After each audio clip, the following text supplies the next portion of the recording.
light up there is so bright that I can't see anybody, but I guess there must be somebody out there, so I'll pretend there is.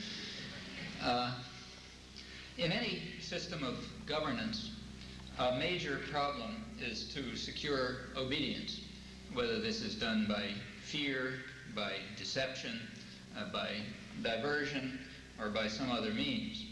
And therefore there must be ideological institutions and cultural managers who direct and who staff them, who are concerned with proper behavior and with proper thought, what we might call guardians of political correctness, to borrow a contemporary term of art. The only exception to this would be a society with popular management of public affairs. That is, a society with no class of effective rulers separated from and above the population, and with an equitable distribution of decision-making power and other resources. That is, a democratic society with libertarian social forms. However, meaningful democracy is a remote ideal. You might even argue a receding ideal. It certainly is an ideal that has always been regarded with considerable fear and contempt, regarded as a danger to be averted in respectable circles. In what we call totalitarian societies, the power resides primarily in the state authorities.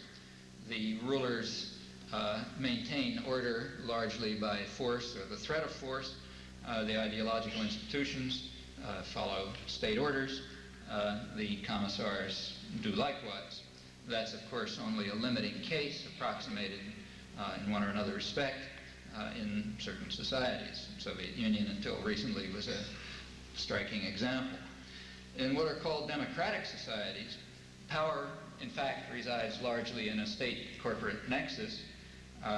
The ideological institutions may actually be part of it, as in the case of the mass media, which are major corporations, closely linked to state power, or the universities, which are state corporate funded, or the huge industry, the public relations industry, which was created in order to control the public mind, as some of its early leaders put it, and is, of course, closely linked to the state and is a major part of the corporate system.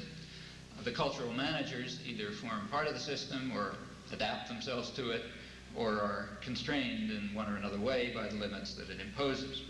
Again, that's only a limiting case, though it's approximated fairly closely. Democratic societies may have one or another feature of popular participation, but the description I just gave is not very far from accurate for any of them. All such societies illustrate a problem, a long-standing problem that was posed by David Hume in a classic passage in his First Principles of Government. Hume was perplexed by what he called the easiness with which the many are governed by the few, and the implicit submission of the population to their rulers.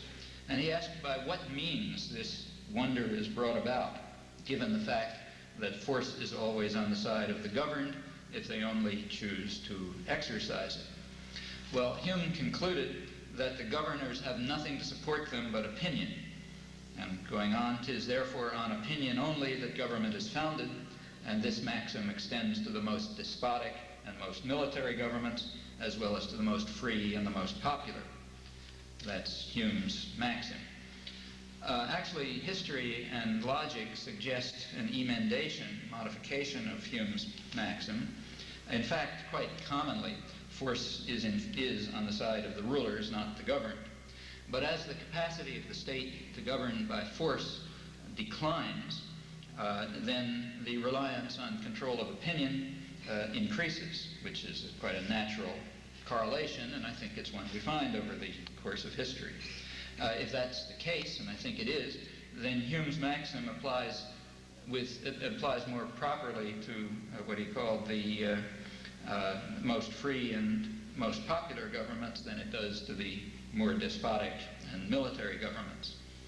Now, this problem that Hume discussed, had come to the fore about a century before he wrote, with the first modern democratic upsurge, the mid-17th century, English Revolution.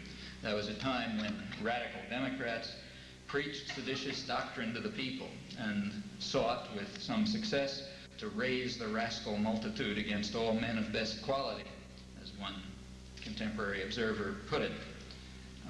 The rascal multitude opposed both king and parliament. They opposed both sides in the English Civil War. Their pamphlets said that it will never be a good world while knights and gentlemen make us laws that are chosen for fear and but do oppress us and do not know the people's sores. These were ideas that the men of best quality naturally found appalling and frightening. One of them warned that these apostles of sedition would elect ignorant persons, the lowest of the people, who would proceed with milking and gelding the purses of the rich. Secretary of State John Foster Dulles expressed essentially the same fears in a private discussion that he had with his brother, CIA Director Allen Dulles, in June 1958. Foster Dulles was deploring what he called the ability of the communists to get control of mass movements, something we have no capacity to duplicate. The poor people are the ones they appeal to, he said, and they have always wanted to plunder the rich, just as they have been trying to do since the 17th century.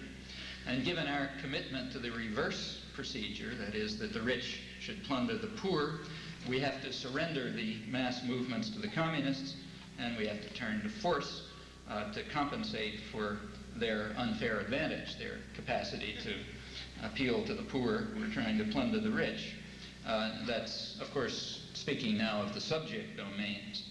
At home, where popular struggles over a long period have reduced the capacity to govern by force, the rascal multitude has to be controlled by other means in accordance with Hume's maxim.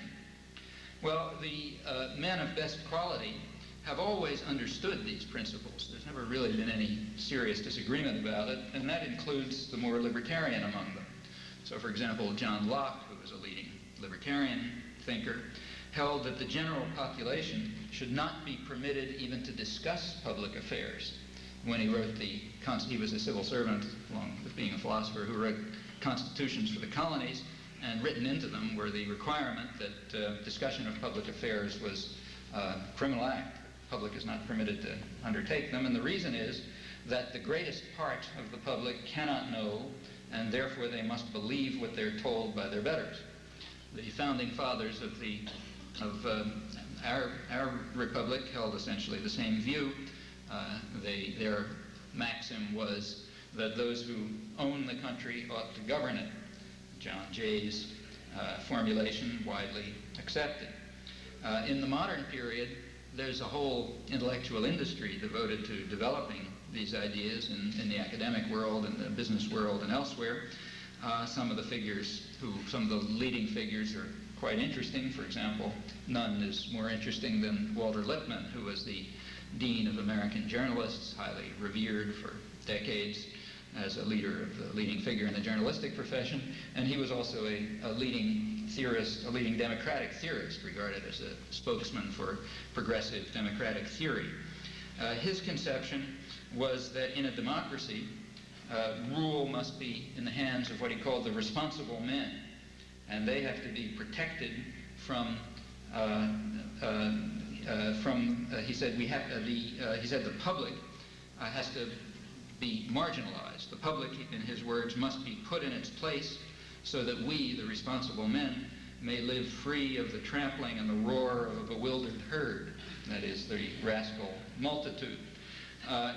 The responsible men, continuing, have to be free of ignorant and protected from ignorant and meddling outsiders. They have a role in a democracy. They are to be the spectators of action, but not the participants. And since it's, after all, a democracy and not a totalitarian state, they have a job to do too.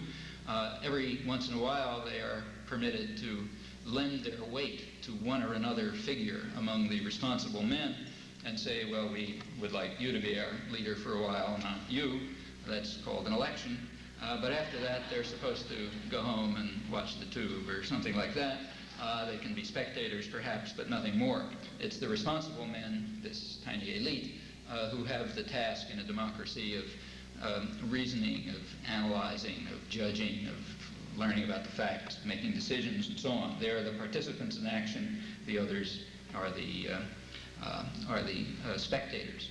Now, there is an unspoken premise in Lippmann's writings on democracy, and quite typically in the academic and other literature.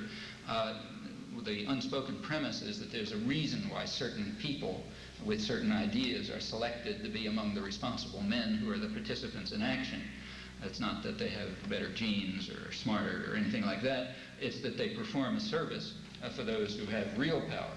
But that hidden premise has to remain unexpressed and probably even unrecognized by the responsible men. Any well-functioning propaganda system will suppress and will not state openly the fundamental doctrines of faith, and that's one of them. However, apart from that characteristic omission, Lippmann's picture, you could say, is an accurate description of the way democratic societies function, and it is certainly a description of the way they're intended to function in elite circles. This fear and hatred of democracy is very profound and far-reaching in what we call democratic societies. It guides public policy at home, and it has an overwhelming impact on our foreign policy. So, for example, no one should be surprised when a Latin American strategy development workshop in Washington a year ago with noted academics and government planners concludes that our relations with the Mexican dictatorship are, in their words, extraordinarily positive, that is, untroubled by stolen elections, by death squads, by endemic torture, scandalous treatment of workers and peasants, and so on. But the report continues, there's a cloud on the horizon, namely a democracy opening in Mexico would test the special relationship by bringing into office a government more interested in challenging the United States on economic and nationalist grounds. That's always the problem with democracy openings. They tend to reflect popular interests and concerns, and that poses a problem. It's the problem we constantly face with what are called nationalist regimes, or sometimes ultra-nationalist regimes, that are responsive to pressures from the general population for improvement in low living standards and diversification of production. These are, I'm quoting actually, are major themes of high-level secret planning documents, and they are in fact the constant basis for U.S. intervention to block this dangerous kind of democratic opening with its adverse consequences. There are many examples of this. One rather striking example, an interesting one not only in itself, but because by now its nature has been quite well documented in the monographic scholarly literature and in secret documents, declassified documents. A particularly interesting example, if you want to see how things work, is the case of the one brief democratic capitalist interlude in Guatemala 40 years ago. It was a brief period between military dictatorships, about a 10-year period, 1944 to 1954. Now, at first, the United States was willing to stand back and permit this democratic opening to proceed. Capitalist democracy, in fact, of a rather New Deal character. And the reason was that the State Department concluded that the democratically elected president, President Arbenz, I'm quoting from a State Department report, President Arbenz had no real sympathy with the lower classes, so it was okay to let him go on. But he soon showed that that was not true. He conducted Latin America's first serious agrarian reform, and the U.S. government line shifted very quickly, and he was overthrown in favor of a murderous military regime, which has been kept in power ever since by regular U.S. intervention right till today. It's perhaps the closest replica of Nazi Germany in the post-war period. There are competitors, like, for example, the U.S.-backed Suharto regime in Indonesia. In both of these cases, and many others, incredible atrocities, huge massacres, were supported enthusiastically by the United States, not only by the government, but also by the media and general opinion. So, for example, when the current Indonesian dictator took power back in 1965, accompanied by the slaughter of 500,000 to 1 million, nobody knows, somewhere in that neighborhood, people within about a 4-month period, that caused considerable applause in the United States. You could read columns in the New York Times by James Reston speaking of a gleam of light in Asia, and the news magazines talked about hope where there once was none, and in general there was great euphoria, things were really looking up. To this day, one of the real major mass murderers of the current period is described as a moderate who is at heart benign, as the London Economist put it recently, presumably referring to his attitude towards foreign corporations, towards which he is, in fact, rather benign, but otherwise basically okay, though a few little problems here and there. Well, this threat of democracy and reform, as in the case of Guatemala, is taken very seriously. One reason for this, one recurrent problem, is that these diseases, democracy and reform, they happen to be contagious. They tend to spread. So continuing with the State Department reports, in 1953, after the government recognized that Arbenz did have real sympathy with the lower classes, and therefore we had to get rid of him, a State Department report on Guatemala explained the basic problem quite clearly. I'm quoting from it. It said, "Guatemala has become an increasing threat to the stability of Honduras and El Salvador. Its agrarian reform is a powerful propaganda weapon.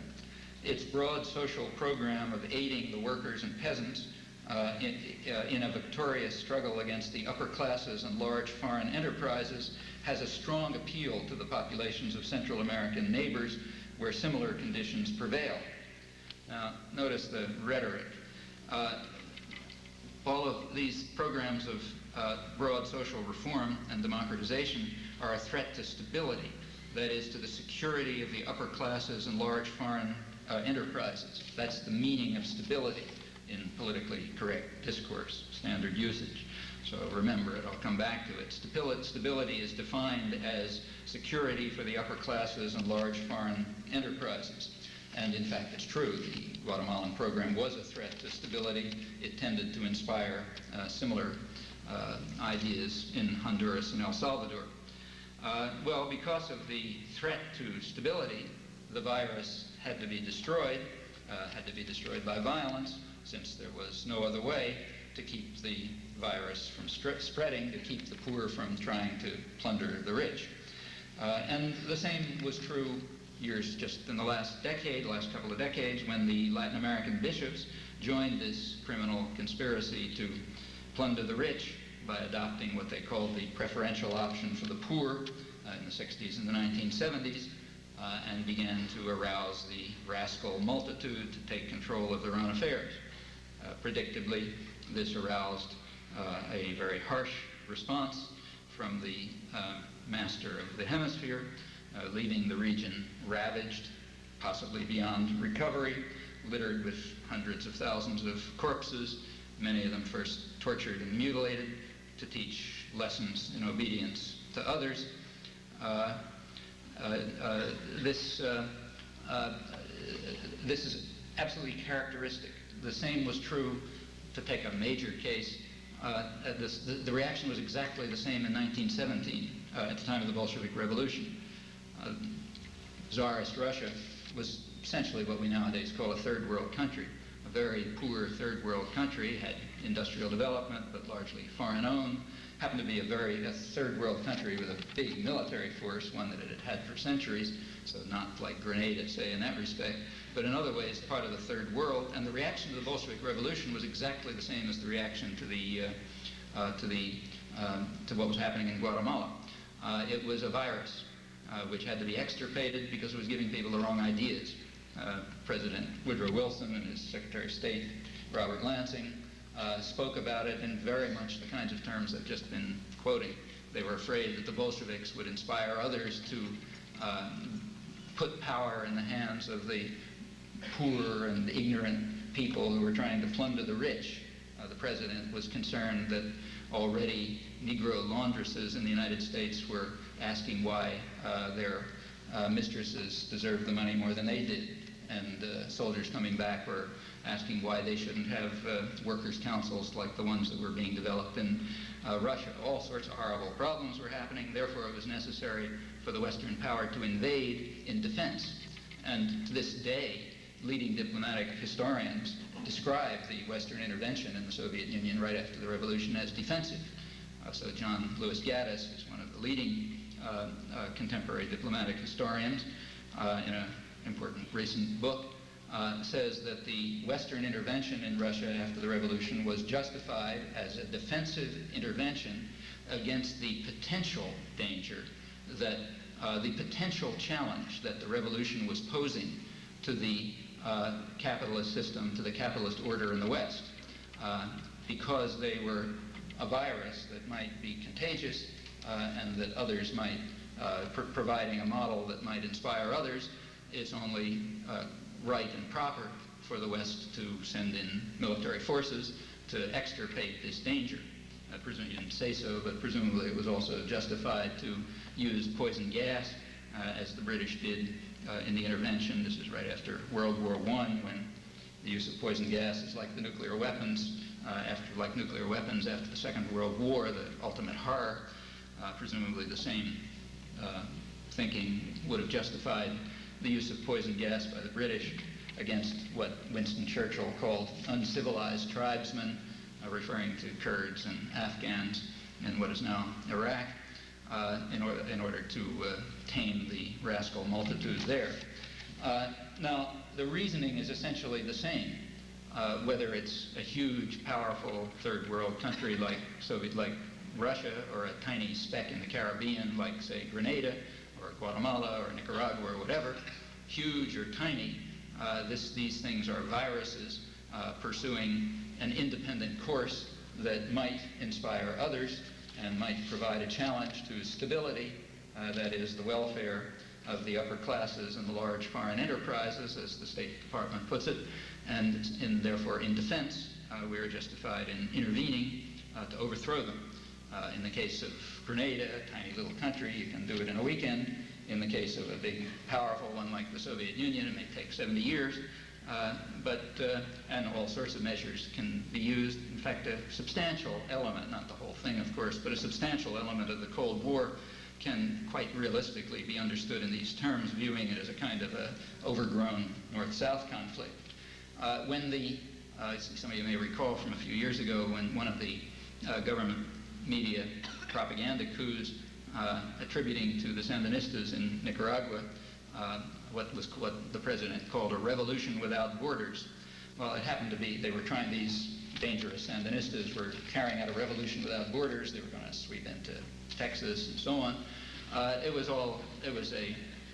was in fact a government fabrication eagerly picked up by the media. The actual document, that speech, in fact, that they were referring to was one in which a Sandinista leader, Tomás Borge, stated that the Sandinistas hoped that their social revolution would be a model that would be so successful that others would follow it. That's the sense in which it was a revolution without borders. But the reasoning is essentially right. Even though this was a hoax, there's something true about the reasoning. An effort to carry out social reform, to empower people who are otherwise oppressed, is dangerous. It's the threat of democracy and social reform. It's the threat of arousing the rascal multitude, the poor who are attempting to plunder the rich.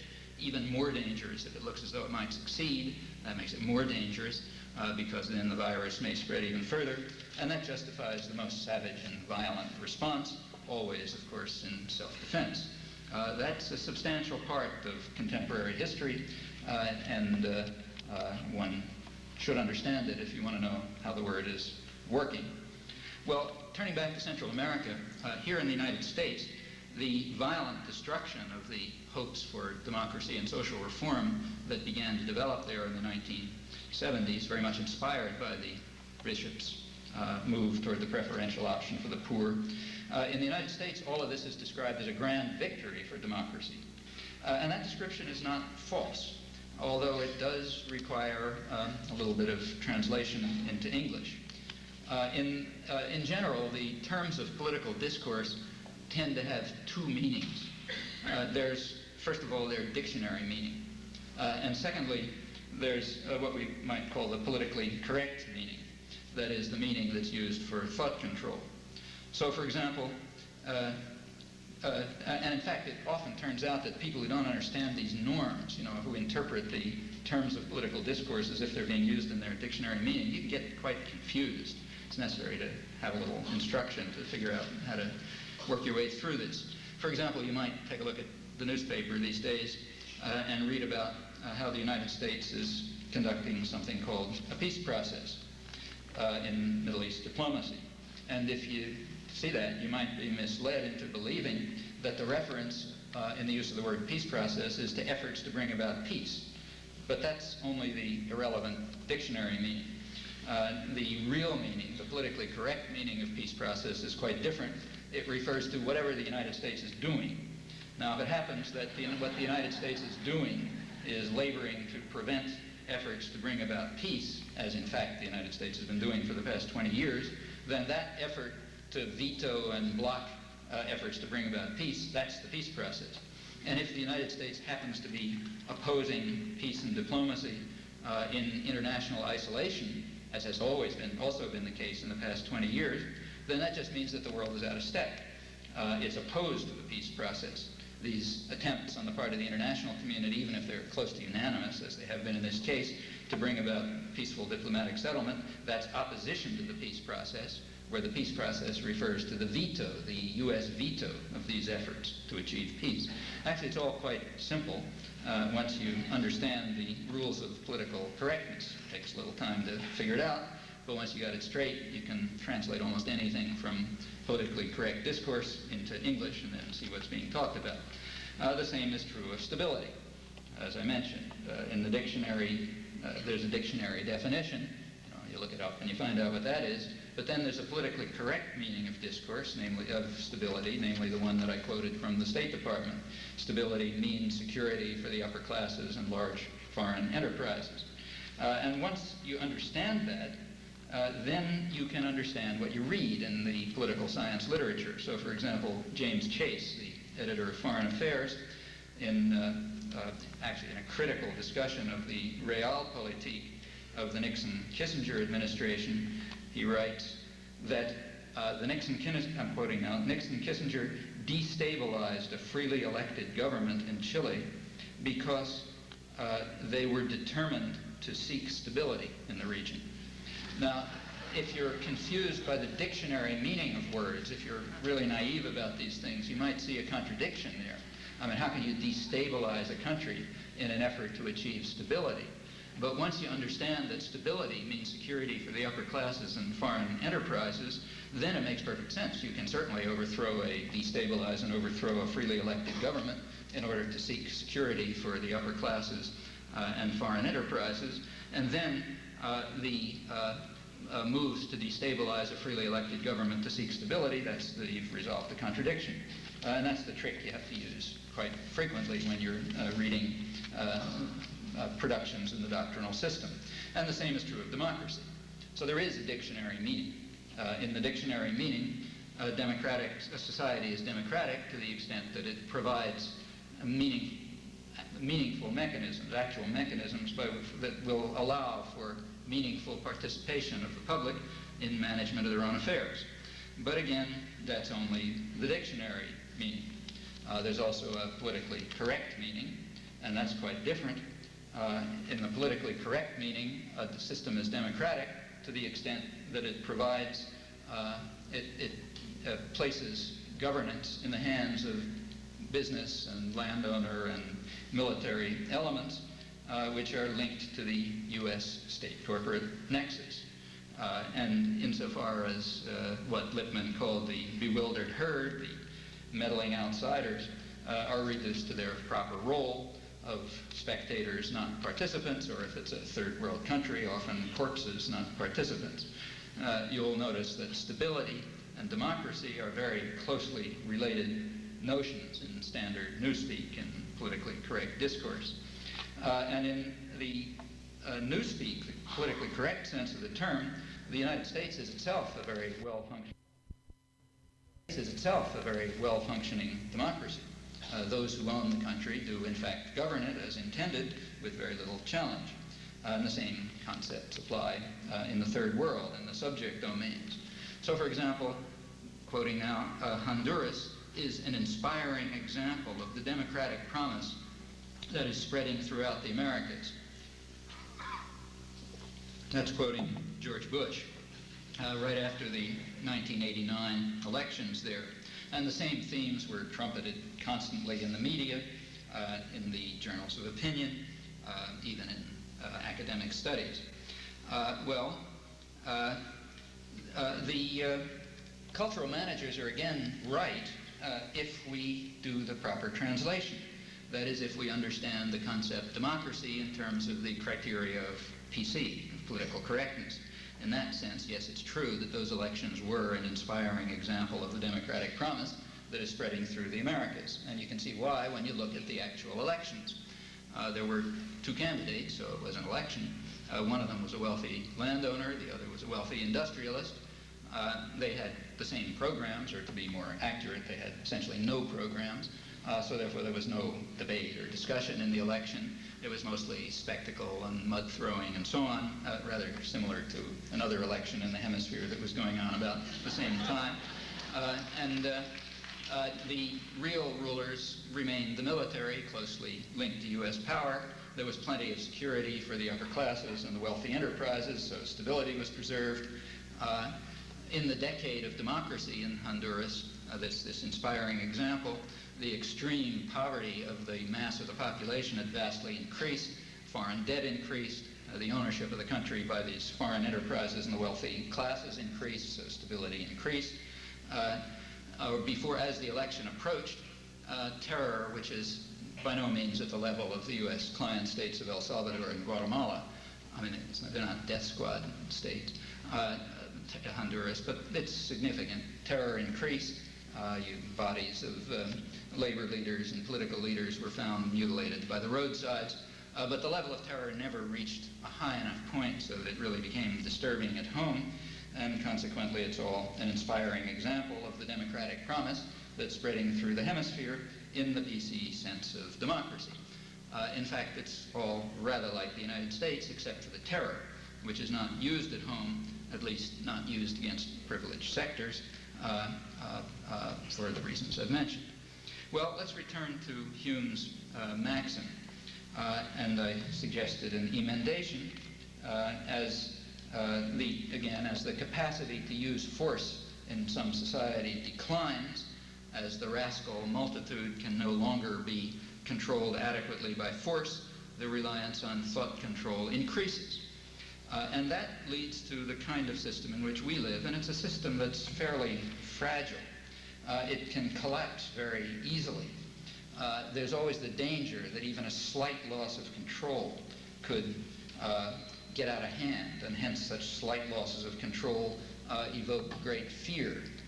The current hysteria about multiculturalism and what's called PC, in the PC sense of that term, you understand what I'm saying, that current hysteria is an indication of that.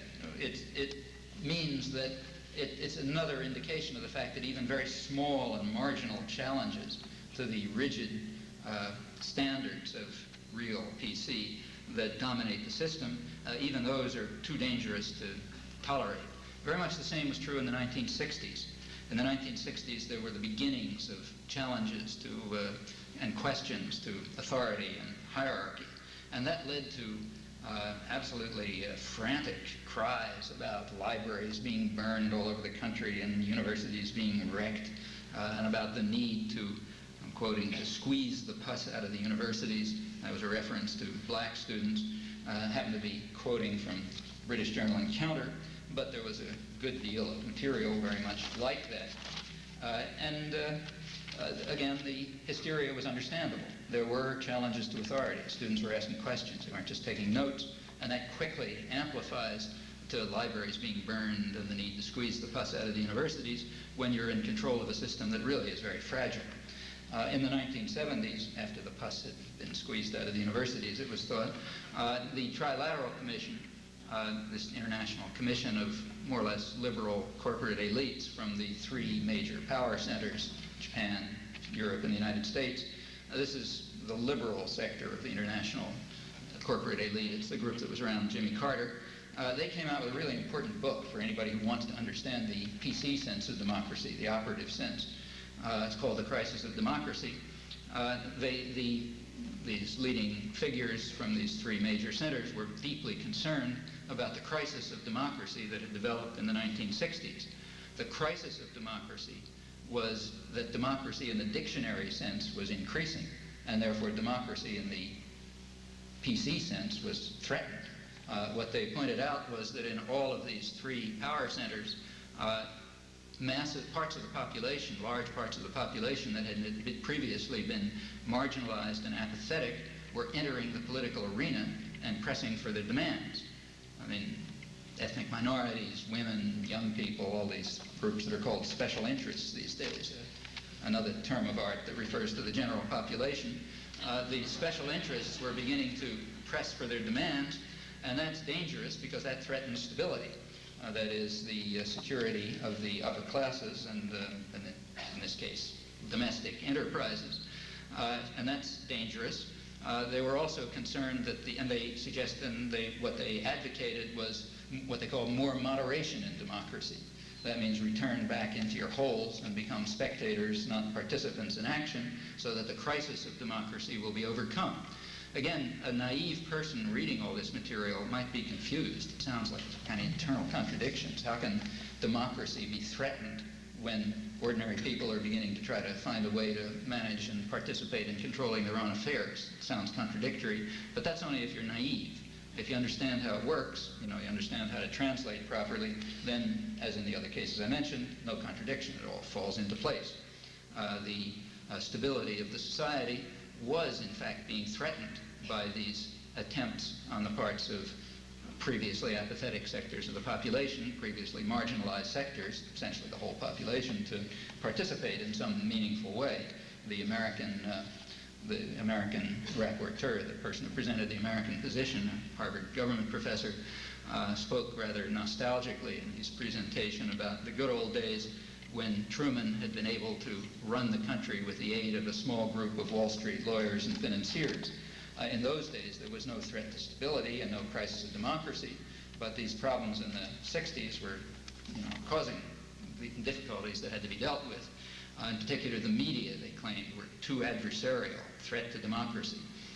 The stability of our society was threatened by what they called value-oriented intellectuals, who were challenging, I'm quoting now, challenging the institutions responsible for the indoctrination of the young. Remember, they're talking to one another, so you can be kind of frank. The institutions responsible for the indoctrination of the young, including the universities and so on, were being challenged both by students and by value-oriented intellectuals, and that's a threat to stability. In reality, the subordination of the media to doctrinal purity was quite astonishing, and the real control in the university was hardly less. Actually, there's some interesting examples of that right here in San Diego, if you look back. And the same was true of scholarship. What was really going on at that time of alleged challenge to stability in scholarship was nicely illustrated by a study that came out right then, a very rare study. I don't know of one either before or since because it's an untouchable topic. But there actually was an article, a very rare article, in a major social science journal of corporations and foreign policy. It's a topic that's rarely discussed. There's a lot of literature on things like women and foreign policy, clergy and foreign policy, and that sort of thing, but not corporations and foreign policy. And in fact, the author of this rare article noticed that fact. He was kind of surprised by it. He began his study like a good scholar by doing a survey of the literature. And he surveyed what he called the 200 leading works in foreign policy and international affairs. And he discovered, to his amazement, that's kind of amazing because it's predictable. He discovered to his amazement that in 95% of these works there was no mention at all of corporations and foreign policy. And in 5% of them there was passing mention, he said. And that he found rather surprising. It's kind of funny oversight on the part of scholarship. Probably if scholars were to look at the topic, he suggested they might find that corporations really have some role in foreign policy formation. Maybe not as much as the clergy or something like that, but a significant role. Anyway, as far as I'm aware, the topic was dropped after that. But that's the real PC. That's what tells you what things were like, just as the incidents in San Diego and elsewhere when young faculty tried to challenge the system by teaching things that were not acceptable to authority. That also tells you what was going on. And again, one can understand the fears. The doctrinal system is fragile. When you can't control by force and you have to control by opinion, it's a fragile system. The doctrinal system cannot be maintained by force. It obviously cannot be maintained by reasoned argument in a free market of ideas, and therefore it is critically necessary to still any whispers of dissidence and to prevent independent thought before it takes root. The fundamental reasoning is not unlike the concern over the threat posed by the virus of democracy and social reform in Guatemala in 1953, or in numerous other cases, and these farcical tantrums that are going on now about PC are, again, quite readily understandable in these terms. Well, there's a lot to say about the structure of the system. One of the problems of the darkness here is I have the foggiest idea what time it is, so if I go on too long, start yelling. There's a lot to say about the structure of the system and the mechanisms by which it's working. But what I'd like to do, just for a few minutes to finish up, is to turn to the results, the way it turns out in practice. Now here, in fact, one could pick almost at random. This is a topic that actually has been rather intensively studied from many points of view. And as far as I'm aware, everywhere you look, you find the same thing. You find an astonishing conformity to doctrinal purity. But let me just give a few examples. Examples are almost misleading because it could be that you could think, and it's reasonable for you to think that I'm picking them because they work. But I would suggest that you pick any ones you like and see whether the same thing is true. In fact, the uniformity of the picture is very great. So let's take a few timely cases. One case that's quite timely has to do with the 50th anniversary of Pearl Harbor that's coming up in a couple of weeks. And in fact, there's going to be a lot of talk about that, and it's already begun. There was a New York Times magazine article last week which was discussed the Japanese attitude towards the bombing of Pearl Harbor, and it expressed a good deal of dismay and indignation about the failure of the Japanese to show proper regret for their attack on a military base in a U.S. colony on December 7th, 1941. Well, that very same week, there was another event. There was an event which was not reported in the New York Times, which sheds an interesting light on this. There was a meeting of the major industrial societies, so-called G7 societies, Europe, the European countries, Japan, Canada, the United States, in which the European countries attempted to get the United States to terminate its embargo against Japan, against Vietnam. The United States has had a 16-year embargo against Vietnam, which strangles the country, blocks flow of international credits or financial aid from the international lending institutions, makes it very hard for others to trade with Vietnam. The purpose is to punish the Vietnamese for their refusal to succumb to U.S. violence. And it's now been going on for 16 years. The United States refused that request, much to the annoyance of the European and the Japanese, and insisted that the embargo would continue. It is necessary to continue to punish the country that was so disobedient that the United States destroyed. In fact, the United States destroyed 3 countries, killing nobody knows how many, maybe 4 million people, and we got to continue to punish them because of their crimes. Kind of an interesting sidelight of this is a recent academic study, actually happened to be about the Gulf crisis, but it asked lots of questions, polled lots of people about all sorts of things, and one of the questions it asked Americans was to estimate the number of Vietnamese casualties during the Indochina wars, and the median estimate for American citizens was about 100,000. Now the official figure is about 2 million, and the actual figure is probably considerably higher. The authors of this academic study point out that raise the questions: how would we look at Germany these days if a poll of Germans asked people how many Jews were killed during the Holocaust, and the median estimate was 300,000? what conclusions would we draw about German political culture? It doesn't answer the question, and I leave it for you to think about. In any event, right while we're deploring the failure of the Japanese to show sufficient regret for their attack on an American colony, we are at the same time extending the embargo, which continues to punish the Vietnamese for their insubordination. All of this shows you some of the effectiveness of thought control. If you look a little closer, you find more. The same week, the Secretary of State and the Secretary of Defense again deplored the failure of the Vietnamese to be sufficiently forthcoming about MIAs. And until they did this, we were not going to reward them by allowing them to enter the world community. That's the hawkish side. I mean, to be fair, we should look at the dovish side, people like Jimmy Carter. Jimmy Carter's position was, when he was asked about this, that we owe the Vietnamese, in his words, no debt because the destruction was mutual. If you don't think so, just take a walk around Quang Ngai province and around San Diego, and you'll see that the destruction was mutual, and therefore there is no debt. That passed without comment, so there's the spectrum. I mean, on the one side, no debt, the destruction was mutual. On the other side, we're the injured party, and until they do something to pay us back for the crime that they committed by forcing us to bomb them and invade them and ravage 3 countries and kill a couple million people, until that happens, till they show proper regret, we're not going to let them survive.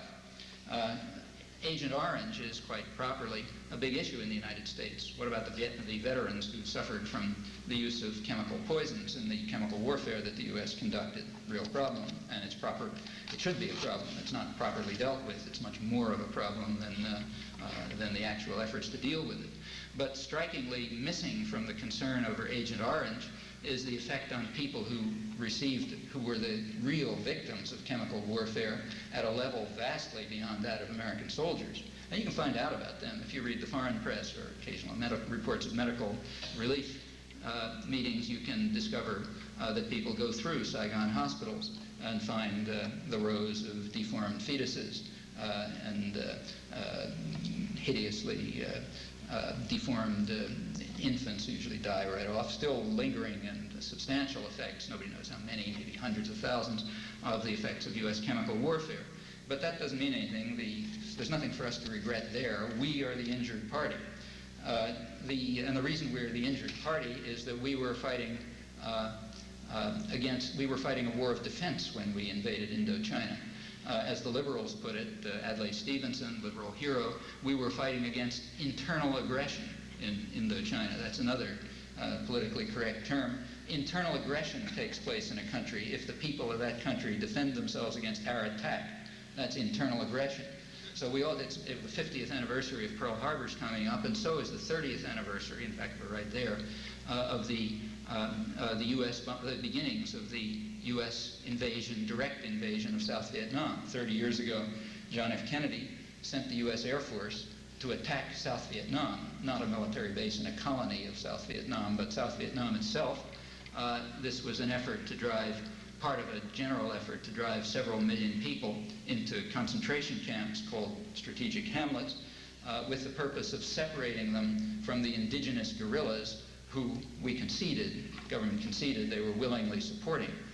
Well, that was defense. That was defense against internal aggression. 30 years later, for the last 30 years, in fact, I've been looking to see if you can find one break in ideological conformity. Can you find one statement in the mainstream ideological system where somebody refers to something like a U.S. attack against South Vietnam, something that maybe we should even regret? And I've yet to find one. You've got to go way to the margins of discussion before there's even a recognition of the fact that we invaded and attacked that country and virtually destroyed it, and are still continuing to strangle it. That it wasn't a defense against aggression, but it was as much of an invasion as the Russian invasion of Afghanistan. When the Russians invaded Afghanistan, they also called it defense. But being a totalitarian society, without the effective techniques of thought control that we have, within a couple of years it was being recognized as an act of aggression. We still haven't gotten that far. And it's a striking and remarkable fact that after 30 years there is no deviation from this, virtually no deviation in the media, in scholarship, or elsewhere. Take a look if you want to convince yourselves and see what the effectiveness of really effective and of really well-run indoctrination is in a properly functioning modern society.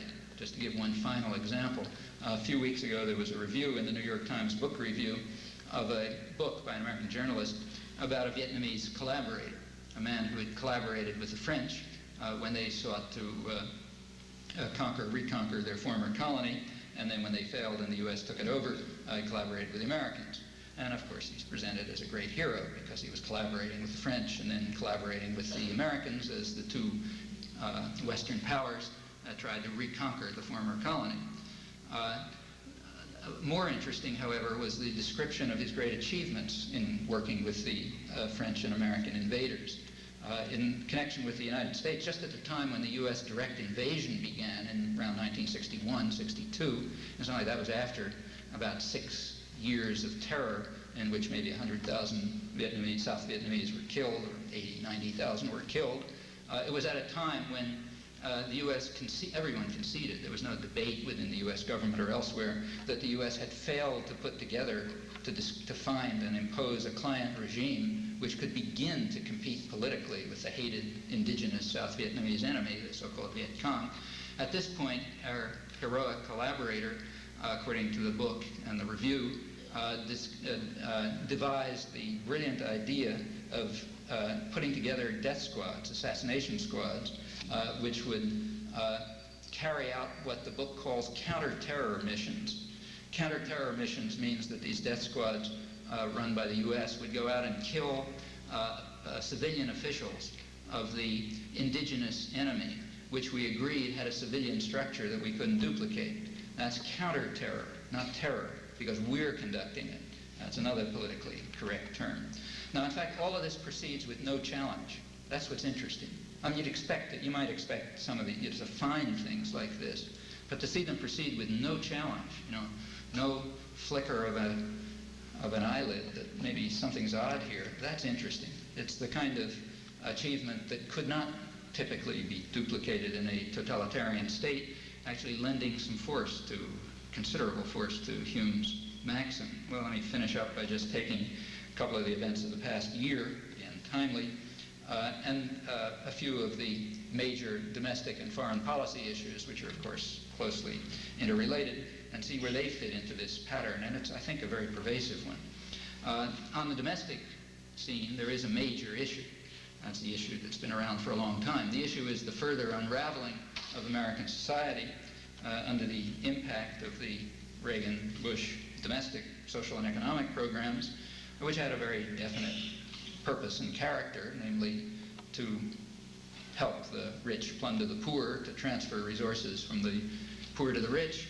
It was done quite effectively, increasing state power, turning the state even more than usual into a welfare state for the rich, with costs to be paid by the large majority and by future generations. We're going to have to face the wreckage of the society that's left behind. Well, that's a big problem. It's necessary somehow to prevent the rascal multitude from paying too much attention to that problem, because it is a free country, and if they pay attention to it, they might try to do something about it, which would be dangerous. We could get another one of those crises of democracy. How do you do that? Well, there's not very many ways of doing it, and states tend to use the same ones over and over again. You have to divert the public, and there's basically only two techniques that anyone's ever found. One is to inspire fear of terrible enemies, and the other is to inspire worship of the leaders. And that's, in fact, exactly what's been going on, say, in the last decade. The domestic enemies, well, various ones you can find, racist appeals, uppity women, multiculturalists subverting our tradition, there's all those. But the really impressive enemies, the ones that you can really use to frighten the daylights out of people, are foreign enemies. So we have international terrorists run by Gaddafi, or sandinistas marching on Texas, or Grenada, which was, you can remember that far back, going to interdict the sea lanes between the Caribbean and Europe. There's Hispanic narco-traffickers who are going to sweep over the country. In fact, there's been quite an interesting array in the last decade of foreign enemies who are about to destroy us. The reason for this imaginative array of foreign enemies has to do with a kind of an ideological crisis that's been going on and was recognized quite clearly about 10 years ago. It's the problem of what you might call the vanishing pretext. For the past 70 years or so, every act of international violence and intervention conducted in order to maintain stability in the technical sense could always be justified out of fear of the Russians. But by the 1980s, it was getting pretty difficult. And by the late 1980s, it was getting virtually impossible. And by 1989, with the collapse of the Berlin Wall, it was actually a lost cause. So it was recognized all along that with the pretext vanishing, but the real reasons still remaining exactly in force, namely the need to enforce stability, security for the upper classes and the foreign enterprises, and to block democracy, to keep the virus from spreading and so on. With all of those things still in force, it was going to be necessary to find a new array of enemies, and therefore a good deal of imagination has been exercised over the past decade to try to conjure them up regularly. Every couple of years we get another one. And then along with the fear of these tremendous enemies about to destroy us, along with that typically goes along awe for the grandeur of our leaders who are capable of overcoming these vast onslaughts by powerful enemies against us, so that we can stand tall, as Reagan put it after we succeeded in defending ourselves from Grenada in 1983. We were standing tall again. There was no longer going to be any threat to the world nutmeg trade. And so there has to be a succession of foreign triumphs, you know, the defeat of foreign enemies. Actually, domestic triumphs are beyond the imagination even of the commissar class. Well, take a look at the last couple of years and see how it's been going, and then you can make some predictions about how it's going to continue. 2 years ago, just about now, the foreign enemy was conjured up, Hispanic narco-traffickers. George Bush announced the drug war. The drug war was a total hoax, of course, it had nothing to do with drugs, but it had a lot to do with terrifying the population and laying the basis for the invasion of Panama, which was quite successful, succeeded in restoring stability, placing back in power the approximately 10% white European minority of bankers who laundered drugs and, you know, that sort of good stuff, and put back in their place the other 90% who had been to some degree empowered during the Torrijos dictatorship, in fact, but one which had a populist character and empowered parts of the other of the rascal multitude. So that was achieved, and the U.S. got back control over the military forces, and any danger to continued U.S. control of the canal was averted. Well, that saved us from the Hispanic narco-traffickers, and we could breathe a sigh of relief and praise our leader, and crucially not pay attention to what's going on around us. A couple of months later, along came the next crisis, the Gulf War. That was an intriguing one. I hate to call it the Gulf War because that's a propaganda term. It was not a war, it was just a slaughter. There was never anything remotely resembling a war, if by a war you mean an interaction in which there's two sides in combat, say, shooting at each other. In fact, U.S. combat casualties were not much higher than in Grenada. And that was quite predictable when you look at the forces arrayed against one another. So the Gulf slaughter provided another case, and this is a more complex one, so let's have a quick look at it. Actually, it's very illuminating if you look at it carefully. Government policy, U.S. government policy towards Iraq went through a series of phases, and the doctrinal system had to move in step, also moving through a series of phases, and they're quite parallel. I think time's short, so I'll just mention them, but I'm sure you've been following the facts, and I shouldn't have too much trouble putting it into place and filling out the details. The first phase of policy was up until August 1990, that is before Saddam Hussein's invasion of Kuwait. At that time, Saddam Hussein was George Bush's great friend and favored trading partner. The United States lavished aid and support, aid to credits, aid including the military industry and so on. The White House intervened regularly to bar any congressional attempt to censure the atrocious human rights record of Bush's favorite gangster. There was another aspect of policy, of course, and that was it was necessary to rebuff Iraqi Democrats. There is an Iraqi democratic opposition. It can't survive inside the country ruled by Bush's old pal, but they were around in London and Germany and places like that, and they're quite articulate, and lawyers and bankers and people who know how to talk, and they were coming out with statements and proclamations. They even traveled to the United States, though you wouldn't know it by reading the press here. They traveled to the United States to try to gain some government support, White House support, for calls for parliamentary democracy in Iraq, and they were, of course, rebuffed. Well, those are the two phases of policy up until August 1990. Substantial, in fact, quite substantial support for Saddam Hussein through the period of his worst atrocities, and rebuff to Iraqi Democrats. And the doctrinal system went along. With regard to the U.S. support for Saddam Hussein, there was very little discussion about it. Very little was revealed. You could find out a lot, but it just wasn't being reported. There were a couple of reporters who tried to dig it out. They were marginalized and got essentially nowhere. You could find out some things in the alternative press, a few other places, but nothing. But the real nature of it, though the facts were available, only began coming out after Saddam Hussein was turned into a villain after August. As for the Iraqi Democrats, they were rebuffed by the media just as much as by the government. Try to find one word by any member of the Iraqi Democratic opposition in this period of strong U.S. support for Saddam Hussein up till August 1990. Well, then comes the second phase, August to January. At that point, Saddam Hussein was a criminal. He had done something wrong. In fact, he had committed the only crime that counts. He had disobeyed orders. The U.S. was apparently willing to let him sort of rectify borders or something like that, and to intimidate other oil producers to raise prices, but he wasn't expected to take over all of Kuwait. That's stepping on U.S. toes. We run that region, nobody else. No indigenous force, no foreign force. Well, that's a crime of disobedience. People who commit crimes have to be punished. So therefore, we move to the next phase of policy, and here the crucial commitment was to prevent a peaceful diplomatic settlement. Now, we don't know for certain that there was a possibility of one, but there's good reason to believe it. Starting from mid-August and right up through early January, there were what appeared to be, and in fact what State Department experts described as serious and negotiable offers from Iraq, which would have led to total withdrawal from Kuwait. The most... Pardon? You mean after they withdrew from Kuwait, they would have conquered Saudi Arabia? Well, it's conceivable, but it's not obvious how. But the proposals that were presented from Iraq, they were released by U.S. officials, no reason to disbelieve them, who regarded them as serious and negotiable. The last one was released by U.S. officials on January 2nd, first in late August.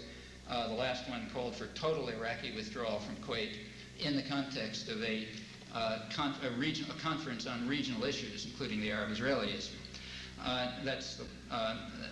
The U.S. goal at that point was to bar the danger that peaceful means might work, to ensure that the resolution of the conflict would be through force or the threat of force, not through the use of peaceful means. Notice that that's radically different.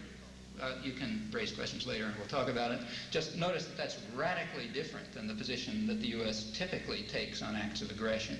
The position that the U.S. typically takes is to support them or to carry them out itself.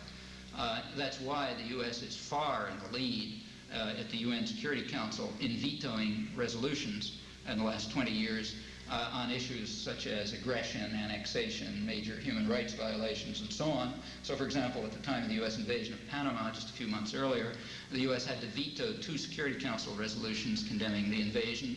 At the time of the Israeli invasion of Lebanon, which killed maybe 10 times as many people as the Iraqi invasion of Kuwait, the U.S. again had to veto Security Council resolutions. At the time of the Indonesian invasion of East Timor, done with U.S. aid, still continuing. Actually, a friend of mine was practically killed there by the Indonesian troops yesterday. At the time of that invasion, which killed maybe 100 times as many people as the Iraqi invasion of Kuwait, the U.S. had to undermine the United Nations and figure out other ways to send arms and so on. That's the usual thing. When, in the rare occasions when the U.S. happens to be opposed to an act of aggression, as in the case of the South African occupation of Namibia, which went on for 20 years after the UN and the World Court declared it an illegal occupation, There were kind of tepid sanctions, very porous, because the US and Britain and France kept violating them. Meanwhile, South Africa was responsible with Western support for killing, just in the Reagan years, about 1.5 million people in the surrounding countries alone. But nobody ever called for bombing Cape Town or Jakarta or Tel Aviv or Damascus or Washington or any of the other aggressor states. But this one was different. In this case, diplomacy, quiet diplomacy, and negotiations and sanctions were ruled out, had to be settled by force because somebody stepped on US toes. Well, that was the policy from August to January, and it was also necessary to continue to rebuff the Iraqi Democrats, because Iraqi democratic opposition was very articulate during this period, calling for a peaceful negotiated settlement. And that had to be silenced, and it was silenced. Well, what was the media role at that time? The media role was to ensure that this worked. The media almost totally suppressed. I mean, if you really were an addict, you could discover the facts. But virtually nobody in the United States knew that there were Iraqi withdrawal proposals which were immediately rebuffed by the United States, starting from August 10th, when the National Security Council met and rejected one, up until January 2nd, when the Bush administration rejected the final one that's known. Almost nobody knew this. It's interesting that at that time, about 2/3 of the population in the United States, according to polls that were taken by right up till the couple of days before the bombing, about 2/3 of the population was in favor of a settlement which would involve total Iraqi withdrawal from Kuwait in the context of a conference on regional issues. If the people who answered that poll had known, as virtually none, and probably none of them did, that such an offer had been made just a week earlier by Iraq and rejected by the United States, though regarded as serious by State Department officials, if the people who answered that poll had ever heard any discussion of this possibility, which they didn't because it was basically barred from the media, it wouldn't have been 2-to-1, it probably would have been like 20-to-1, and the conflict might have been resolved seriously. We can't say would have, because you never know whether diplomatic options are serious unless you pursue them. But the US government was afraid that they were serious and therefore blocked them very quickly, and the media went along. As far as the Iraqi Democrats are concerned, absolutely barred. I'm unaware of a single word in the media reporting the statements and proclamations and positions taken by the Iraqi Democratic opposition during this period, except again for the alternative press where you can find it. Well, that was the second phase. Third phase, January 15th till the end of February, that's the period of the slaughter. The government policy had 3 elements. One was the military component. That was largely an attack on peasant conscripts in the south, mostly Kurds and Shiite conscripts apparently, and they were just massacred. Nobody knows how many, maybe hundreds of thousands. A second component of the attack was an attack on the civilian infrastructure. Energy systems, sewage systems, water systems, and so on. That had essentially nothing to do with the military conflict. If you're fighting a 5-year war against Nazi Germany, a major industrial power, there's some military point, maybe a lot of military point, to attacking the civilian infrastructure, but not when you're fighting a third world country that you're going to knock off in a couple of weeks. The point of the attack on the civilian infrastructure was for the post-war period, to hold the civilian population hostage to achieve post-war political gains. And that gets us to the third phase, which we'll get to in a second. The other aspect of the strategy at the time was again to rebuff the Iraqi Democrats as usual, and they were also once again silenced. The task of the media in this period was to cheer for the home team and to suppress the strategy that was actually being adopted, and that was done with extreme effectiveness. The fourth and in a way most interesting phase was March to the present. The government policy was to restore the rule of Saddam Hussein or some equivalent, and to block the danger of democracy, to permit, as Bush and Schwarzkopf did, to permit the Iraqi elite units, which had largely been spared in effect, to permit them to go into operation to crush the popular rebellions that took place, which they did at an enormous cost, while the Bush and Schwarzkopf looked on, and of course to hold the population hostage to try to achieve post-war U.S. aims. Actually, for once, I have to say, in tribute to the ideological system, for once the point was stated accurately. The chief New York Times diplomatic correspondent, Thomas Friedman, if you read him very closely, you could find the strategy. Here it is. The United States, Washington, he's basically reporting the State Department view. He says Washington wants what he called the best of all worlds, an iron-fisted Iraqi junta, military junta, without Saddam Hussein, a return to the days when Saddam's iron fist held Iraq together, much to the satisfaction of the American allies, Turkey and Saudi Arabia, and of course the boss in Washington. Well, that's accurate for once. We were quite happy when Saddam's iron fist was maintaining stability. He then turns out to be a bad guy, didn't follow orders, so what we want is an equivalent, a clone, somebody else who can wield the iron fist just the way he did in the days when he was gassing Kurds and torturing the opposition and so on, much to the satisfaction of the bosses, and we're going to hold the population hostage until we get that goal. Well, the media had a tricky task at this point.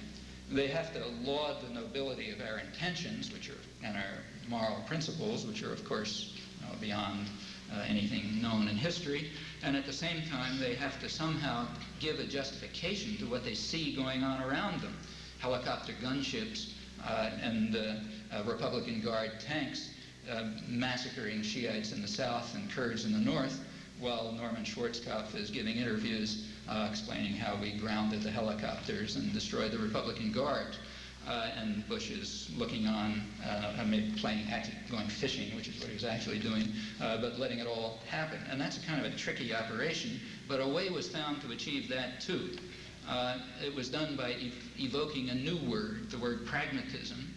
Pragmatism is a word that means doing anything you feel like, and what we feel like is returning to stability, and you remember what stability means. Because of our recognition of the need for pragmatism and stability, we unfortunately had to essentially reinstate Saddam's rule by violence and watch, or even back, his crushing of the popular oppositions. Well, all of that led to a kind of a bad taste. That was a hard one to carry off, and we therefore have to turn to a foreign policy triumph, and that's where we are now. We're now in November. We have reached what the press calls the remarkable tableau in Madrid. So if you read, say, the New York Times or R.W. Apple, he concedes that things really didn't turn out too pretty in Iraq. I mean, the Gulf tyrannies are still tyrannies. Saddam Hussein's back in power with tacit U.S. support. A couple of 100,000 people were killed. I mean, not a very pretty picture. He doesn't add that possibly it could have been settled peacefully by diplomatic means, except that the U.S. policy with media support blocked that option. In any event, it wasn't very pretty, but he said, Bush and Baker have now constructed a sweet victory on the ruins of what happened there with this remarkable tableau in Madrid. The president, he said, is dreaming great dreams about peace in the Middle East. The major critic of U.S. policy in the media, I guess the major one, Anthony Lewis of the New York Times, lauded the president's great vision and his courage for having achieved this, and so on. That's the standard picture. And in fact, something real is going on, but have a close look at what it is. First of all, there's great urgency in creating this remarkable tableau right now. One reason is the usual one. It's necessary to divert the attention of the population from very serious domestic problems, serious domestic crises, and that has to be done. The only way that's known is fear of an enemy and awe at the grandeur of our leaders. So a great triumph is needed. There's also the problem of diverting attention from the foreign policy catastrophe of the Gulf slaughter, which certainly was a catastrophe. Can't have people pay too much attention to that. There's also a regional problem. The family dictatorships that lined up in the Gulf War, they have the problem of maintaining a degree of credibility among their own populations. They can't just appear to be agents of American imperial violence seeking to restore U.S. power over the region while they act as what the British used to call an Arab facade, managing the Gulf oil system for their foreign masters. They can't look like that, so they have to have some kind of thing going on to show that it was all worthwhile. And furthermore, there is what the press calls accurately a window of opportunity to achieve the goals that the U.S. has always been pursuing with regard to the Arab-Israeli conflict. And here we get back to the question of, if you like, political correctness, the peace process, and so on. Now, there's a certain crucial fact that has to be marginalized and suppressed. The crucial fact is that for the past 20 years, ever since February 1971, which incidentally happens by accident, coincidentally, to be the month in which George Bush appeared in his first national role as UN ambassador, but he wasn't implementing the policy, just talking for it. Since February 1971, the U.S. has opposed virtually the entire world on a settlement of the Arab-Israeli conflict. The United States has been forced repeatedly, annually in fact, to vote against General Assembly resolutions, alone with Israel. Well, the last vote was December 1990, 144 to 2. The year before that, it was 151 to 3. Dominica, for some reason, joined the United States and Israel. The year before that, it was 138 to 2, and that's the way it goes back, U.S. and Israel against the world. That's the General Assembly. The Security Council is out because the United States simply vetoes any resolution that comes along. That's been true since January 1976, when the United States vetoed a resolution brought by Syria, Jordan, and Egypt, publicly backed by the PLO, and according to Israel, actually prepared by the PLO, calling for a two-state settlement with guarantees for the territorial integrity and security of all states in the region and their right to live in peace and security. The U.S. had to veto that one, and vetoed another one like it in 1980. And it's rebuffed other offers. In February 1971, it vetoed backed Israeli rejection of an offer from Egypt, from President Sadat of Egypt, for a settlement which was right in terms of official U.S. policy and incidentally offered nothing to the Palestinians. Without going into the details, that's been going on for 20 years. For 20 years, the United States has been blocking the peace process in the dictionary sense of peace process, and has been doing this in international isolation. Now, there's the reason for these annual votes at the UN, in which the United States blocks the General Assembly efforts to push the process forward, are very simple, and they're always the same two reasons all the time. The international efforts are always calling for an international conference, and the U.S. will not tolerate that. This is U.S. turf, the Middle East. It's what President Eisenhower called the most strategically important area in the world because of the oil reserves, and nobody else is allowed to in, so no international conference. That's point one. Point two is that the UN and other efforts to advance a diplomatic settlement have always referred in some form or another to a Palestinian right of self-determination, and the U.S. is opposed to that. The U.S. does not agree to a right of self-determination for the Palestinians, which would entail Israeli withdrawal from the occupied territories. For those two reasons, the U.S. has blocked the peace process for 20 years now. Now, the media have a problem. They are the vigilant guardians of political correctness.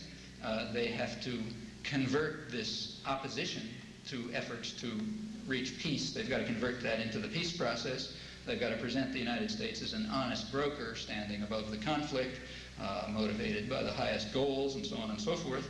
And they've got to make sure that the real world, which I have just barely sampled, is out of history.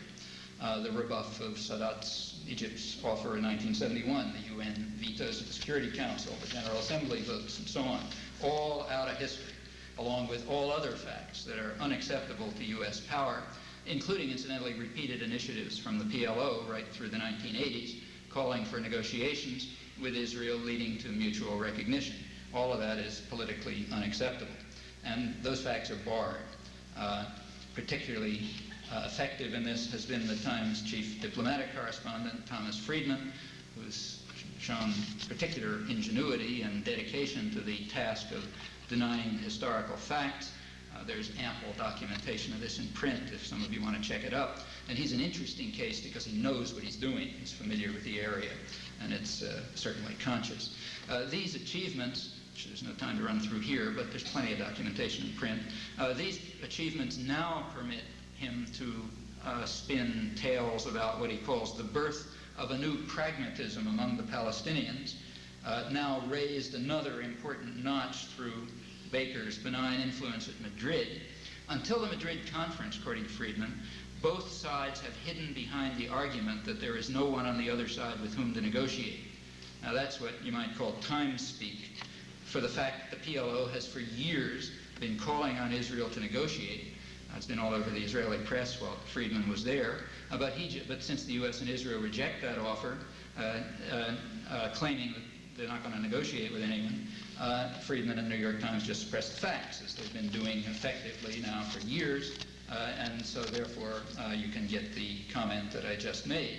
The Palestinians, he says, have broken new ground by calling explicitly for a two-state settlement. That's so different from the despised PLO, which 15 years ago publicly supported a two-state settlement, and according to Israel actually prepared the UN resolution, which the United States had to veto.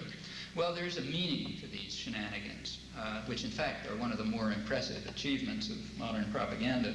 The meaning is that the State Department and its media spokesman believe that Israeli violence, backed by the U.S.-Israeli violence, may at last have succeeded in bringing the Palestinians to heel. And there's a PC way of saying this too.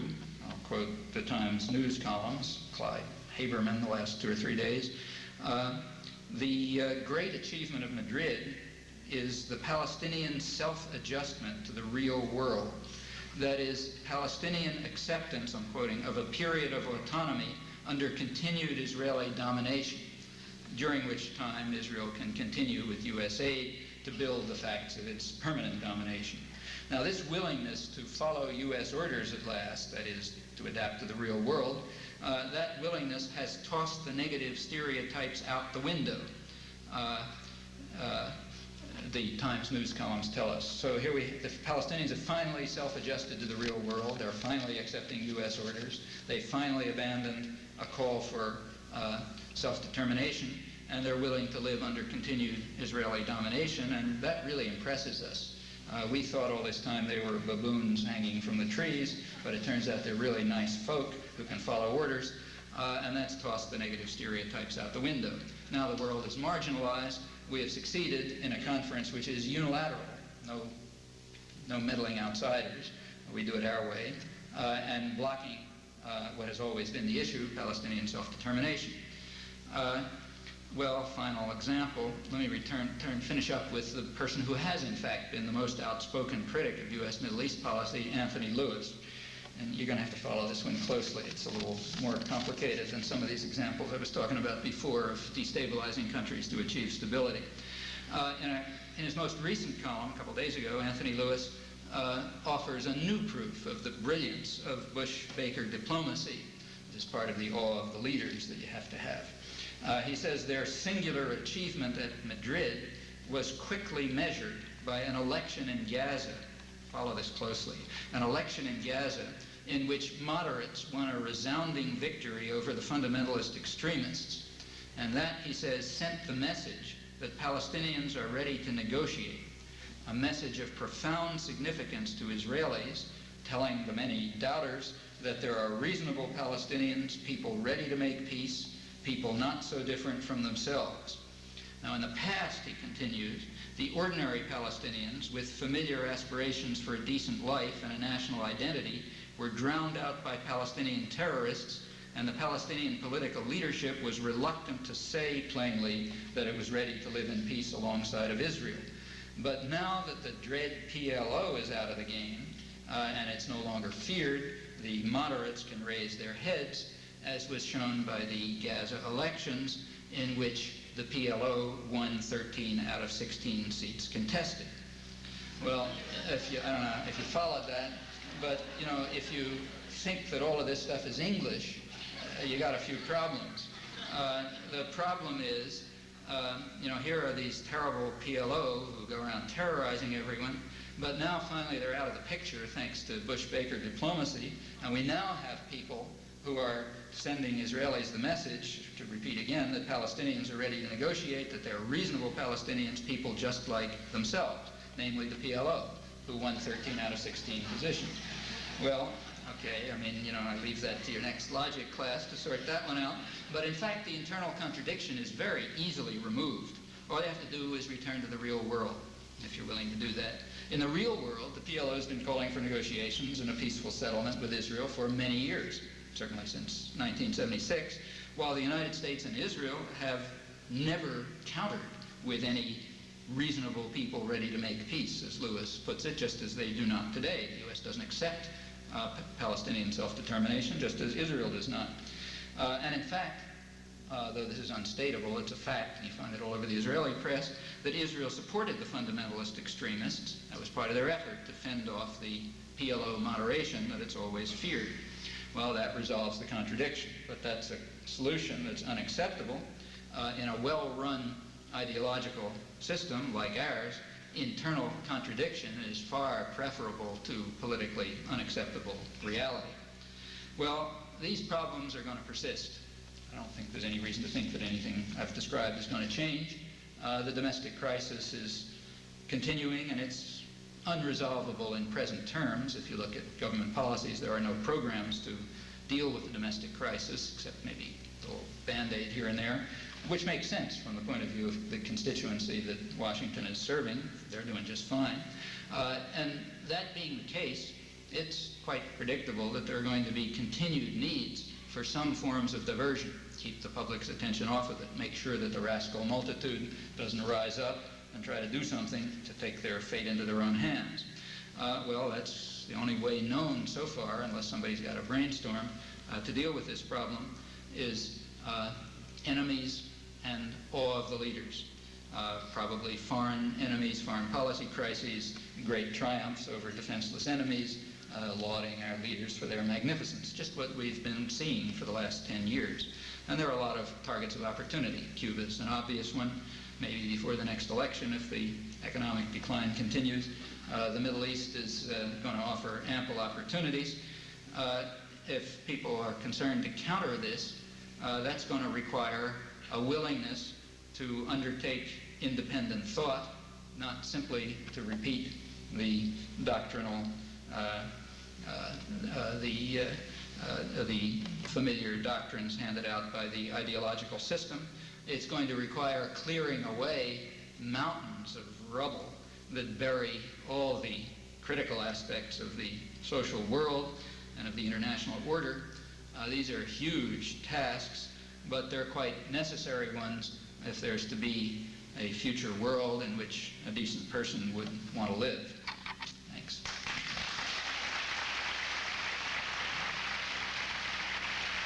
Okay. Do you feel safe speaking on what you're speaking on, and if so, why? Why? Well, you know, when you can't see anybody, you feel perfectly safe. Who knows who's out there?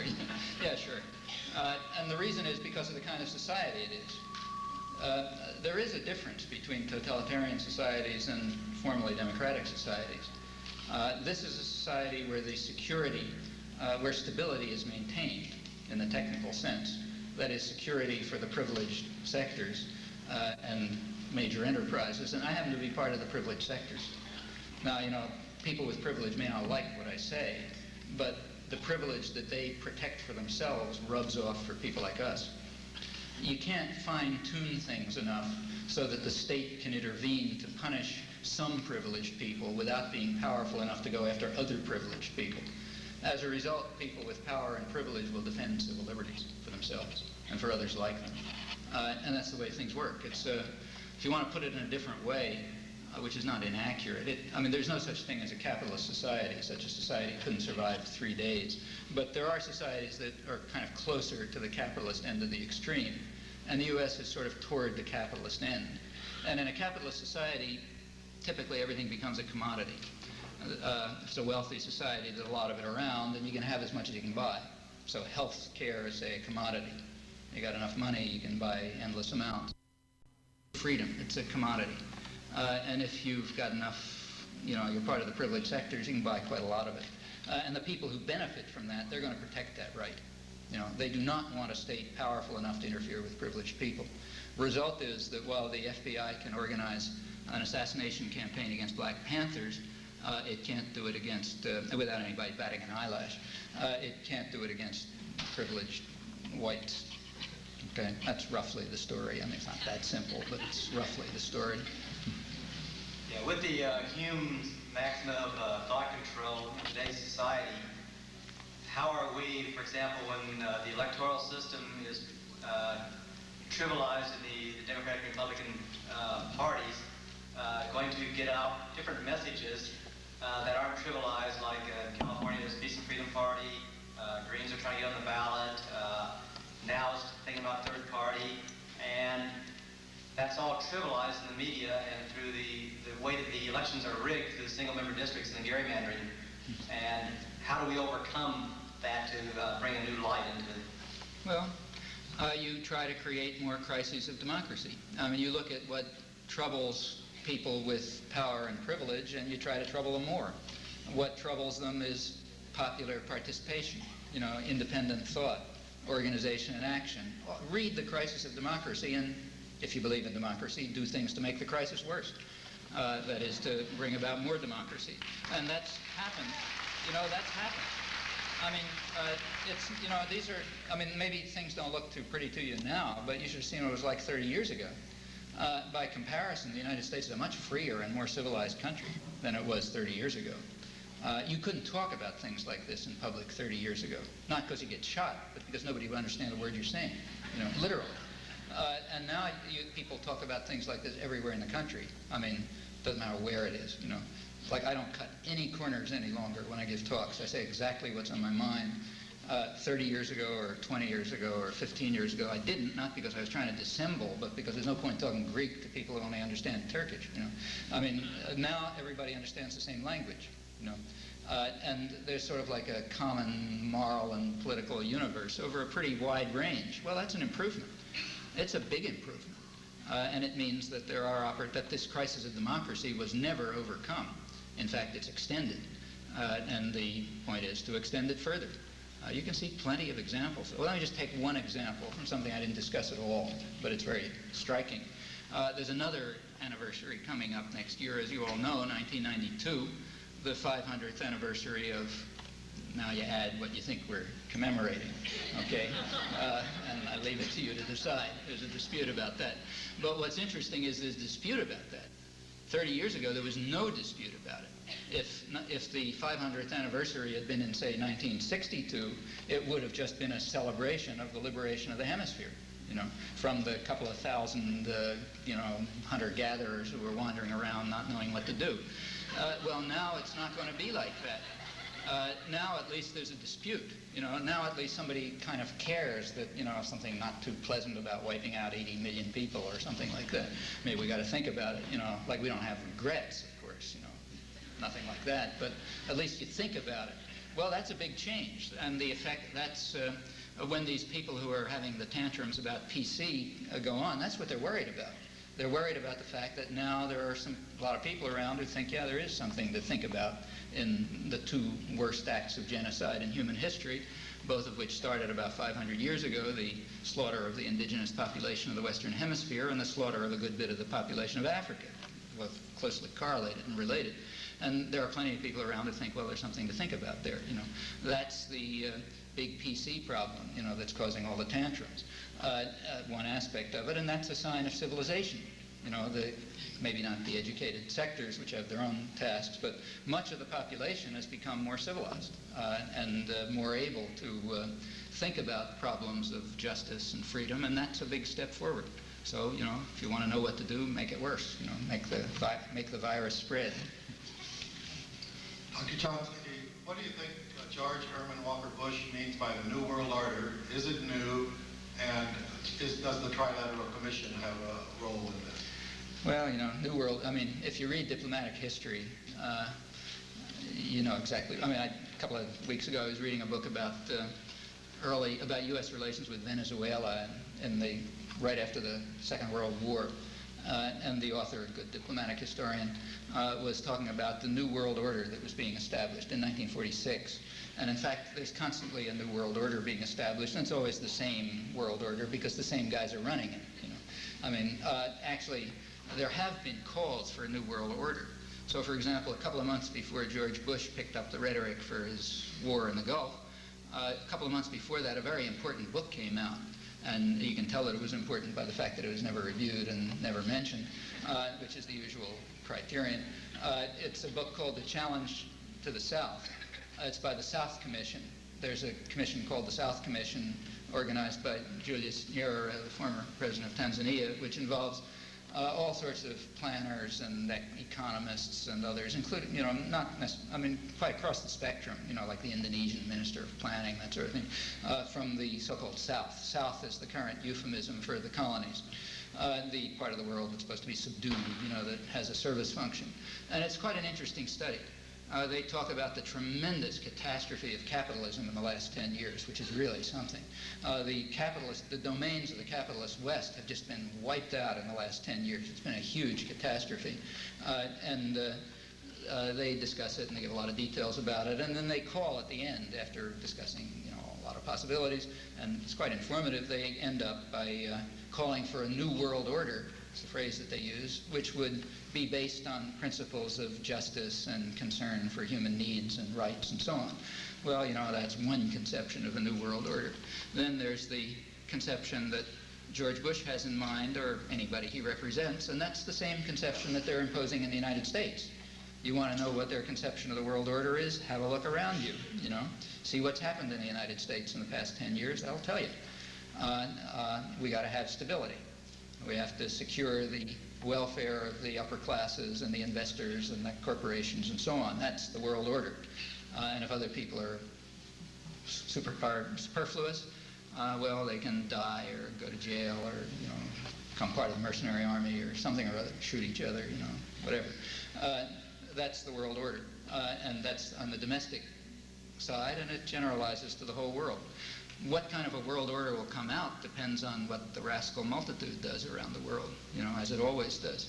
And over the centuries, a lot of things have happened. It's in many ways a freer and better world than it was in the past, even in our lifetimes. As for the Trilateral Commission, one shouldn't get hung up on that. It's a very boring commission, actually. In fact, I used to read its publications regularly until I found I was falling asleep on page 1 instead of page 3. But it's, in fact, about the only interesting one that ever came out that wasn't just trivialities that I saw was this book, The Crisis of Democracy, which very quickly went out of print as soon as people started talking about it, I noticed, although it's probably available again. And I would recommend it. It was published before people were paying attention, and therefore it was pretty frank and interesting. And simply, it's not that there's some, they have some big conspiracy or anything. They were just expressing the standard view toward the rascal multitude that's held by elites in the more democratic societies, among the more liberal elements. And that's interesting to know about. Probably there. To use your own analogy, you seem to feel that the trend of the mountains of rubble is that they are shrinking rather than growing at the current time. Do you feel that there's any danger that the government is getting practice in implementing its thought control and is actually just getting more subtle, and it eventually will be able to appease everybody and do it and fool us off? Look, any authoritarian system, any system of domination and hierarchy and control, there's going to be a constant struggle. The guys at the top are going to keep trying to find better and better ways to stay at the top. And the rest of the rascal multitude are going to keep struggling to get more freedom. And it just goes on like that. So yeah, the public relations industry doesn't spend $1 billion a year for no purpose. They do it for just the reason they say, to control the public mind. And there are all kinds of ways to control the public mind. You can create a world of sitcoms with, crazy images of what life is supposed to be like, that people are somehow supposed to dedicate themselves to because their whole lives are just sitting alone and watching these things. That's one way to control the public mind. You can do it with propaganda and doctrine, the kind of thing I was talking about. But there really aren't a lot of ways. It ultimately does come down to things like frightening, awe of fantastic leaders, diversion, fake images about what things. There's not a lot of ways. Over time it's basically the same. Television offers mechanisms that radio didn't offer, so naturally they'll be used. But in my view at least, things don't change a lot over time, and the methods of struggle against it also don't change much over time. I mean, it's, education, organization, pressure, taking over institutions. I mean, that's why we don't live under, that's why we don't have slavery. That's why we have the degree of freedom that we do have, which is pretty substantial. One shouldn't sneeze at it. It's because of struggle. I mean, take, say, freedom of speech. It's a really important thing. It's better preserved, protected in the United States than in any other country of the world I know of. And it didn't happen, because anybody made a gift of it.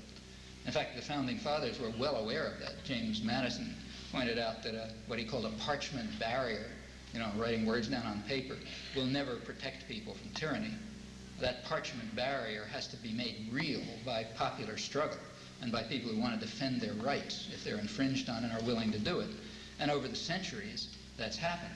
In the 1960s, the United States, for the first time, achieved a standard of freedom of speech that's, sort of the beginnings of civilization. And as far as I know, it's the only country to have done that. There's a thing called seditious libel.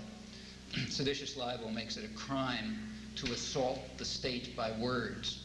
In other words, it's a crime to criticize authority. That's called seditious libel.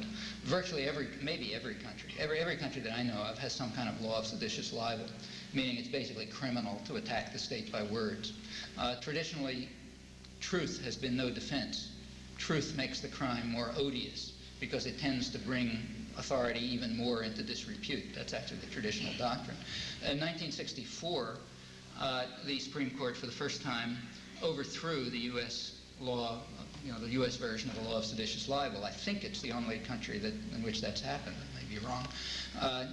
And that didn't happen because the Supreme Court were nice guys. It happened because it was in the course of a very vibrant and powerful and significant civil rights movement. That's what the issue was about. And that's the way freedom of speech has been won, by popular struggle, and that's the way it'll be preserved, and that's the way it'll be extended. And the same is true of other kinds of freedom and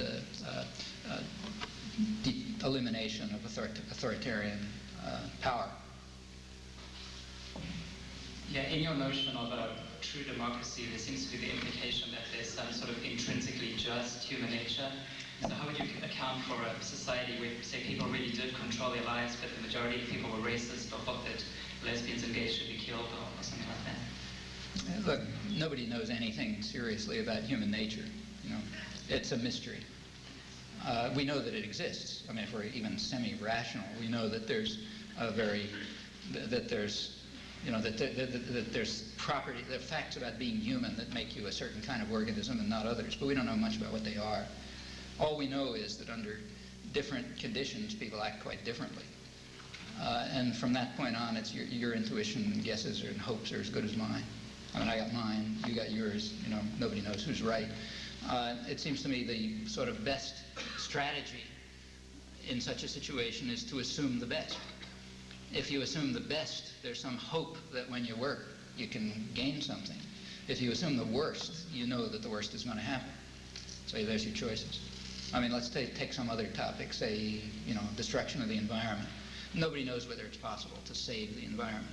It could be that 10 years from now, nobody will be able to walk outside because there'll be too much radiation with the ozone layer destroyed or some other crazy thing. Maybe.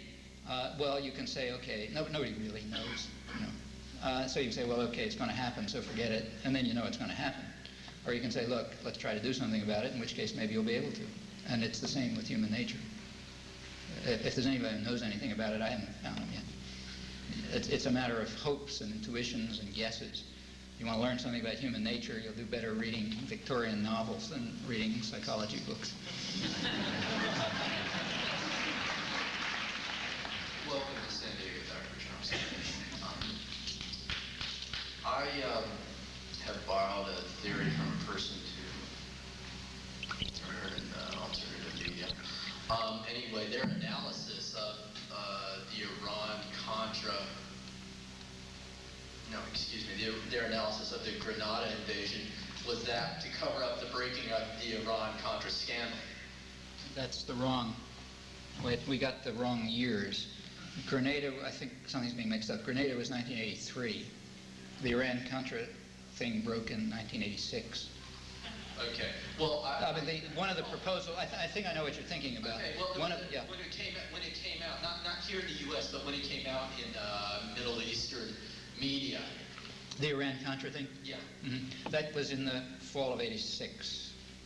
What are you thinking of the bombing of the Marine barracks? And that's sometimes been considered that might be it. Yeah, okay. I mean, it has been argued that the Reagan administration was trying to overcome the fact that there was a bombing in which 250 Marines were killed. And that happened to be a couple of days before the invasion of Grenada. Which was an excellent sacrifice to cover up this. It's possible that those two things were correlated. Administration. Possible. Also, one could also consider the invasion of Panama a cover for Poindexter's testimony in court about George Herbert Walker Bush's involvement in the Iran-Contra affair. To follow this, and if you agree with this theory or not, or go ahead and let me know about that. But what do you think that the Persian Gulf massacre would be covering up here? Well, I think there's something very big that has to be constantly covered up by one means or another, and that is that the country's falling apart. You know, I mean, it's a very serious problem. You know, it's not. I mean, there's. You know, everybody knows there's a big foreign debt and a big trade deficit, but in a way more serious is something that you can't attach numbers to. That's what's sometimes called the third deficit, the social debt, which includes everything from potholes in the streets to an educational system that doesn't work, to no health care, to the fact that the fastest growing profession in the country is security guard. I mean, all of those things are a big problem, a very big problem, and there's just a constant necessity to keep people from thinking about it and doing something about it, because there's no plan to change that, notice. There's no plan to do anything about those problems because they're not problems from the point of view of the people who set policy. In fact, they're achievements, not problems. They are the result of having successfully transferred resources from the poor to the rich. So the top, say, 10% of the population in income is not doing badly, and the top 2 or 3% are doing great. The bottom 90% are not doing great at all, and the bottom 40 or 50% are going right downhill. And that's a problem. That's a permanent problem, and therefore there's going to be constant crises. There were specific things in the Iraq invasion of Kuwait. You got to teach a lesson to the third world that, as Bush put it, what we say goes. You don't step on our toes. You can do any atrocity you like. The third world is supposed to understand that what Saddam Hussein was doing up until August 1990 was fine. He wanted to gas a couple of thousand Kurds in Halabja, fine. We don't have any objection to that. You want to go further than we told you to go in Kuwait, that won't do. You follow orders. Doesn't matter who you are. You can be Mother Teresa, you can be Saddam Hussein, whoever you are, you follow orders. If you don't, that's a crime. You commit a crime, you're going to be destroyed, and you're going to suffer forever. The Vietnamese committed a crime. They defended themselves against the U.S. attack, and people in the third world have to understand that you better not do that. That's why we're keeping a stranglehold on them 16 years later. Same with Nicaragua. We're going to keep that stranglehold on. They tried to create a revolution without borders, a model that others would follow. No good. Guatemala is still suffering under a Nazi-like regime for their crime of trying to carry out a democratic capitalist revolution 40 years ago. People have to understand that you don't do things like that. We run the world. If you want to know what the common thinking is, take a look at the recent Gates hearings. There was, in fact, one interesting part of it that I noticed. Most of it was boring. But there was one thing that was interesting, and typically it never got discussed. There was one memorandum that came out in the Gates hearings. It was released by Senator Metzenbaum. Maybe you saw it. It was a memorandum of Robert Gates in December 1984 to William Casey, head of the CIA. And it was quite important, I think. So important that it never got discussed any further. He started off this thing by saying, we have to start talking tough about Nicaragua. We have to rid the hemisphere of this regime, okay? We have to rid the hemisphere of this regime. We have to do it by any means possible, necessary, including bombing if we can get away with it. Doesn't matter what. And then he went on to explain, if we do not do this, that shows we've abandoned the Monroe Doctrine. Okay, we've abandoned the fundamental principle of American foreign policy if we do not rid the hemisphere of people we don't like by any means possible. Now, all of that was considered so obvious and, you know, beyond discussion that it never got taken up by Congress and it was never discussed by the media. And in fact, the only thing, in fact, there's some historical justification for what he said. That's what the Monroe Doctrine did mean. We were supposed to rid the hemisphere of anybody we didn't like, except now we're a much more powerful country, so we rid the world of anyone we don't like. And if we don't, you know, we've abandoned our basic foreign policy principles. Well, you know, that's the kind of lesson that the third world has to learn, and they wouldn't learn that if you settled the Iraq invasion by diplomacy. They do learn it if you do it by slaughter. Actually this, you know, there was an interesting leak right at the time of the ground attack, February 23rd. Somebody in the Bush administration leaked a quite interesting document, which was kind of buried, but it did appear. It had to do with what they called third world threats. Well, the only third world threat there is the threat of independence. And what do you do in the case of third world threats? And here's what it said. It said, in the case of a confrontation with a much weaker enemy, meaning anybody from the third world, in the case of a confrontation with a much weaker enemy, we must not only defeat them, but we must defeat them rapidly and decisively, because anything else would be embarrassing and would undercut political support. Now, those are important points. The undercutting political support is a reference to the fact that they know perfectly well that they don't have any support at home for intervention. So when you want to smash somebody up, you better do it fast, a couple of days. And the business about being embarrassing is, you know, people have to understand that we are tough bastards. And if they step on our toes, they're not going to survive. And you don't teach that lesson by diplomacy. You teach it by force. Somebody's harassing us. I don't know who.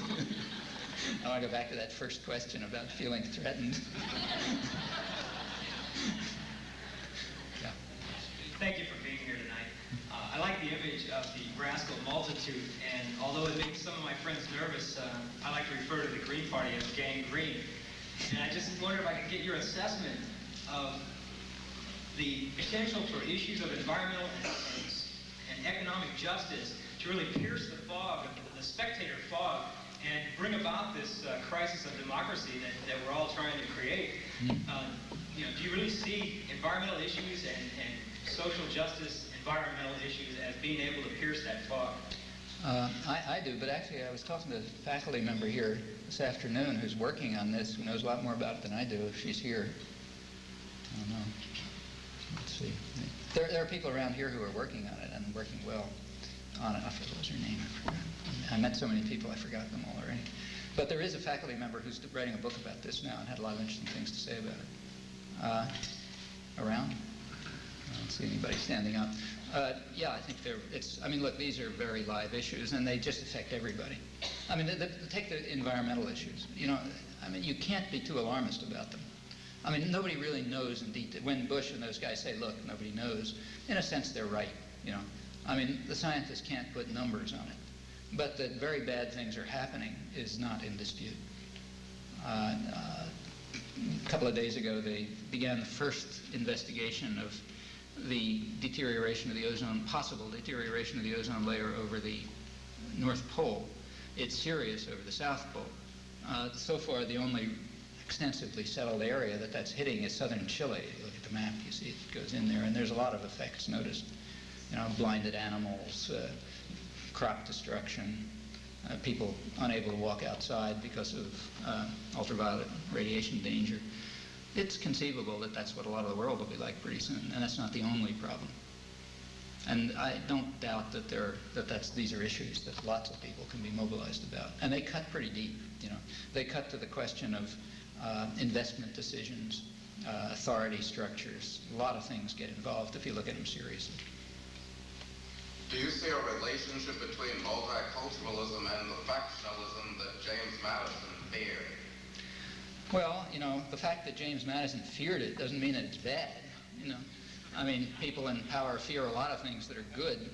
I mean, multiculturalism is, you know, right. There are different people around. They have different interests. They have different concerns. There are different cultures. They deserve respect. Diversity can very well lead to conflict. And that's not bad either. Nothing wrong with conflict. Depends what form it takes. And what about factionalism? Well, what's the alternative to factionalism? Well, one alternative to it is just obedience to power. If that's the alternative to factionalism, then fine, let's have factionalism. There are a lot of people with different ideas and views. They ought to express them. They ought to fight for them. If that's factionalism, great. Can you tell me what George Bush will do to get reelected for a second term? And can you say anything that will assuage me from being worried that Dan Quayle is going to be the President of the United States? Well, I'm not joking. Yeah. I mean, to be quite honest, I don't think that the name of the person in the White House makes all that much difference. It's not no difference. I mean, there are some differences, but let's take a look at the last 10 years, okay? We had an interesting experiment in political democracy in the last 10 years. We went 8 years without a chief executive at all. That's not a joke. I mean, there was a big media campaign to try to prevent people from noticing it, but there was nobody up there, By now, it's kind of conceded. I mean, for 8 years, we went along with this idiocy about the great communicator and this and that and the other thing. And in fact, everybody in the media knew that the poor old guy didn't know how to do anything except read his lines.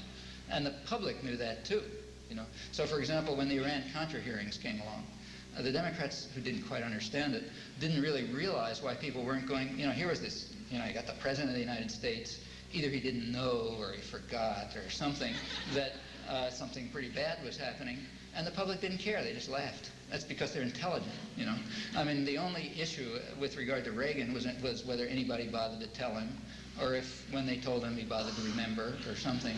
His role was quite different. His role was to do what he'd been doing all his life, read the lines written for you by the rich folk, which he did pretty well. Apparently, they seemed to be satisfied with it. They paid him well. He went off and so on. One interesting thing about this is that the media knew it all very well all the time. And there's a couple of ways of telling that. One way of telling it is looking at the books take a look at the books that are now coming out by big media stars about the Reagan years, and they say it pretty straight. Another way, which is in a way more interesting, is just take a look at what happened when Reagan was invited to Japan. After he was sent off to pasture, the Japanese, who don't quite understand us, they've never really grasped the mysterious Occidental mind, they believed all of this stuff that was going on, They apparently read all these things about the great communicator and the revolution and this and that and the other thing, and not knowing that it was all like a hoax that's being played here, they invited the poor guy to Japan, and paid him $2 million, and he was supposed to give press conferences and make speeches and all this kind of stuff. And of course, nobody wrote out the note cards, nothing to say, no press conference. He just played golf and watched movies. And the Japanese were pretty upset about this. I mean, $2 million down the drain and so on. And it was interesting to watch the reaction of the American media. They laughed, They laughed at these stupid Japanese for believing everything that they had been writing for the last 8 years. Well, reasonable reaction, I guess. But the point is that we went 8 years with something like the Queen of England, but no president at all.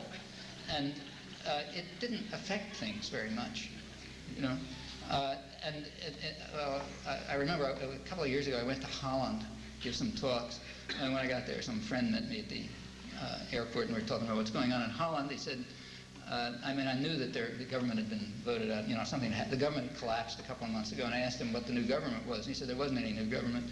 They were still kind of, arguing about what it ought to be. And it was like 6 months, and I asked him, well, was there any indication of the fact that you don't have a government? And nothing particularly noticeable. I mean, the point is that the real institutions of power are functioning anyway. And what's the name of the guy sitting in the Oval Office has an effect, but not a huge effect. You should look elsewhere for the sources of power and decisions. As to what Bush would do to get reelected, I think one possibility is maybe invade Cuba. If you can imagine that. If they're not going to do it unless it's a good possibility. The United States has been carrying out a war against Cuba for 30 years, over 30 years. The U.S. decided that to rid the hemisphere of this regime officially back in March 1960. That's the first, so far, declassified national security high-level planning document calling for simply throwing the government out by force. And ever since then, that's what the U.S. has been trying to do. There's been a vast terrorist operation against Cuba. There's been economic strangulation, illegal economic warfare still going on. There's been cultural quarantine, everything to rid the hemisphere of this regime. For a while, it was able to survive because it was getting support from Eastern Europe. I mean, Latin America isn't going to give it support. I mean, they may cheer quietly, but they're afraid of the Colossus of the North. You don't step on the toes of the big guy. Europe and Japan don't care enough to cross the United States. That means for a small country to survive in this region against U.S. hostility is virtually impossible anyway. And to do it without any foreign support is out of the question. So the economy will collapse. There'll be more the disruption and dissidence. That'll mean more repression, the usual cycle. Sooner or later, you don't know when, things will get to the point where it might be possible to send troops in without anybody shooting back. Now, that's the precondition for a war. You never fight a war against anybody who might shoot back. That's not the way you become a hero and, get on the front page of Time magazine and so on. You only fight wars against completely defenseless people. That's the way to be a hero. And if Cuba can be made to deteriorate and collapse and, kind of self-destruct enough so that maybe the Marines can walk in and be greeted as liberators, and someday that'll happen. Someday it'll get bad enough so that that'll happen. Then you might have a magnificent triumph, maybe to divert attention. I don't think that's at all impossible, but, there are too many uncertainties to predict it. A lot will depend on whether there's some way to keep Band-Aids on the economy. And there are plenty of other possible crises around too. The Middle East is a place that produces them. Well, yes, the introduction to this talk, Marcel mentioned that we arranged it 3 years ago. Usually when I'm often asked to give talks like 3 years in advance, and sometimes people actually want a title. And the title that I usually almost always give them is The Current Crisis in the Middle East. Knowing that whenever the talk is given, that one will be appropriate. And there are a couple others like that. So I don't think that an imaginative PR system will have trouble finding a crisis to overcome.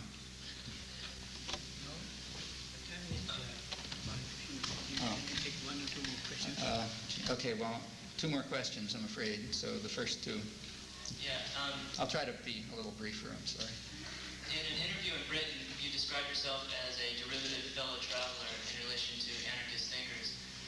With the recent demise of authoritarian communism in Russia, what value do you see in having like this libertarian socialist view for social change? Well, I think the collapse of the Leninist system it's a big victory for socialism, in my view. Quite the contrary. Here's a place where the world's 2 major propaganda systems have agreed on something which is just egregiously false. And when the world's 2 major propaganda systems agree on something, it's very hard to extricate yourself from it. The thing that they've agreed on for 70 years is that the Bolshevik Revolution was a socialist revolution. Now, they agreed on that for opposite reasons. I mean, the Bolsheviks wanted that because they wanted to get what moral credit they could get by associating themselves with the ideals of socialism, which have a lot of popular appeal. So they called themselves socialists. The West called them socialists because they wanted to defame socialism by, associating it with that authoritarian thing over there, pre-totalitarian. But in fact, it was a very anti-socialist revolution by almost any definition of socialism. The essential, you can argue about, there's not much point arguing about what these terms mean. They're much too vague. But if socialism means anything and has ever meant anything, it certainly involves, crucially, workers' control of production. If you don't have that, then you're not even in the world of socialism. Well, the first thing that Lenin and Trotsky did when they took over was to destroy precisely that. First thing they did was wipe out the Soviets and the factory councils to eliminate any threat of workers' control of production. And then they went on to convert the working class into what Trotsky called a labor army. And they went on to drive, they're going to drive the country toward industrialism. And in fact, their ideology was not very different from the position that I was describing of liberal democratic theory. Their idea was very similar to you take the Lippmann stuff that I was quoting, or tons of other stuff like it, and you look at Leninist ideology, and you'll note they're very close. There's a rascal multitude, which is too stupid to understand anything. There's us smart guys, the responsible men, vanguard party. we're going to drive them forward towards a greater future, and they better not meddle because they're outsiders. That part is common. And you just can't think of anything more opposed to the fundamental concepts of socialism than those two joint common notions. So the overthrow of that particular system, whatever you want to call it, it clears away some of the debris, makes it possible to revive some of the libertarian socialist ideas that were quite alive at the time and continue to be alive, whatever people call them. So in that sense, it's a step forward, and there's even more necessity to revive and to revitalize these traditions. Don't answer you. I lost whoever's talking there. Yeah, I was just going to ask, with the U.S.'s policy against communism that lasted so well, 40 years. 70. 70. Oh, sorry. Well, at least the Cold War policy, as it's being its primary kind of foreign policy objective, fighting communism. And then with the fall of communism and the interim kind of policy measure of the drug war, it kind of seems to have subsided at this point. Do you envision a successful foreign policy objective that has the same staying power as Yeah, it's going to be hard to find. The Cold War? It's going to be really hard to find. The Cold War was extremely, it was a nice, neat one because, the Russians were really ugly. It was a very ugly society and also a very powerful one. I mean, that was no joke. They had, it was a backward society from an economic point of view. It had never really gotten out of the third world. I mean, to some extent it had, but not much. On the other hand, the Soviet Union, Russia altogether has been an unusual third world country for several centuries. Back in the 18th century, it was an extremely impoverished, backward country, but it had a big army. The Tsar could, invade a good bit of Europe. That anomaly has remained. As I said before, it's not Grenada, given that fact, and given the fact that it did have it was a brutal tyranny inside with a lot of huge massacres and so on, and, bristling with missiles and this and that and the other thing, it was very easy to frighten the domestic population by conjuring up the Russians. So you want to overthrow the democratic government of Guatemala, conjure up the Russians. It's like a reflex. In fact, people have kind of unfairly criticized Bush for being kind of, people have said, look, he's kind of incoherent, he doesn't have the vision thing, he can't articulate our goals. You've heard a lot of this business. Well, the poor guy has a problem, For 70 years, there was a reflex. You want to invade some country, there's a reflex. You say, we've got to defend ourselves from the Russians. Well, he can't say that. He's got to make up something new. That's hard. And it's going to be hard to find something that I think that has the staying power. I mean, for example, see, the Gulf War was kind of interesting in this respect. If you look around the world, it was pretty interesting to see the reaction to that war. I tried pretty hard to review third world opinion on it. It's kind of hard to get a sample of third world opinion because nobody gives a damn here about the subject, the lower orders, so they're never discussed. But if you work, you can find out what the overwhelming majority of the world had to say about these things. And when you look around the world, the results are pretty striking. I mean, you could come pretty close to predicting somebody's attitude toward the Gulf War by looking at the color of their face around the world. That's not a joke.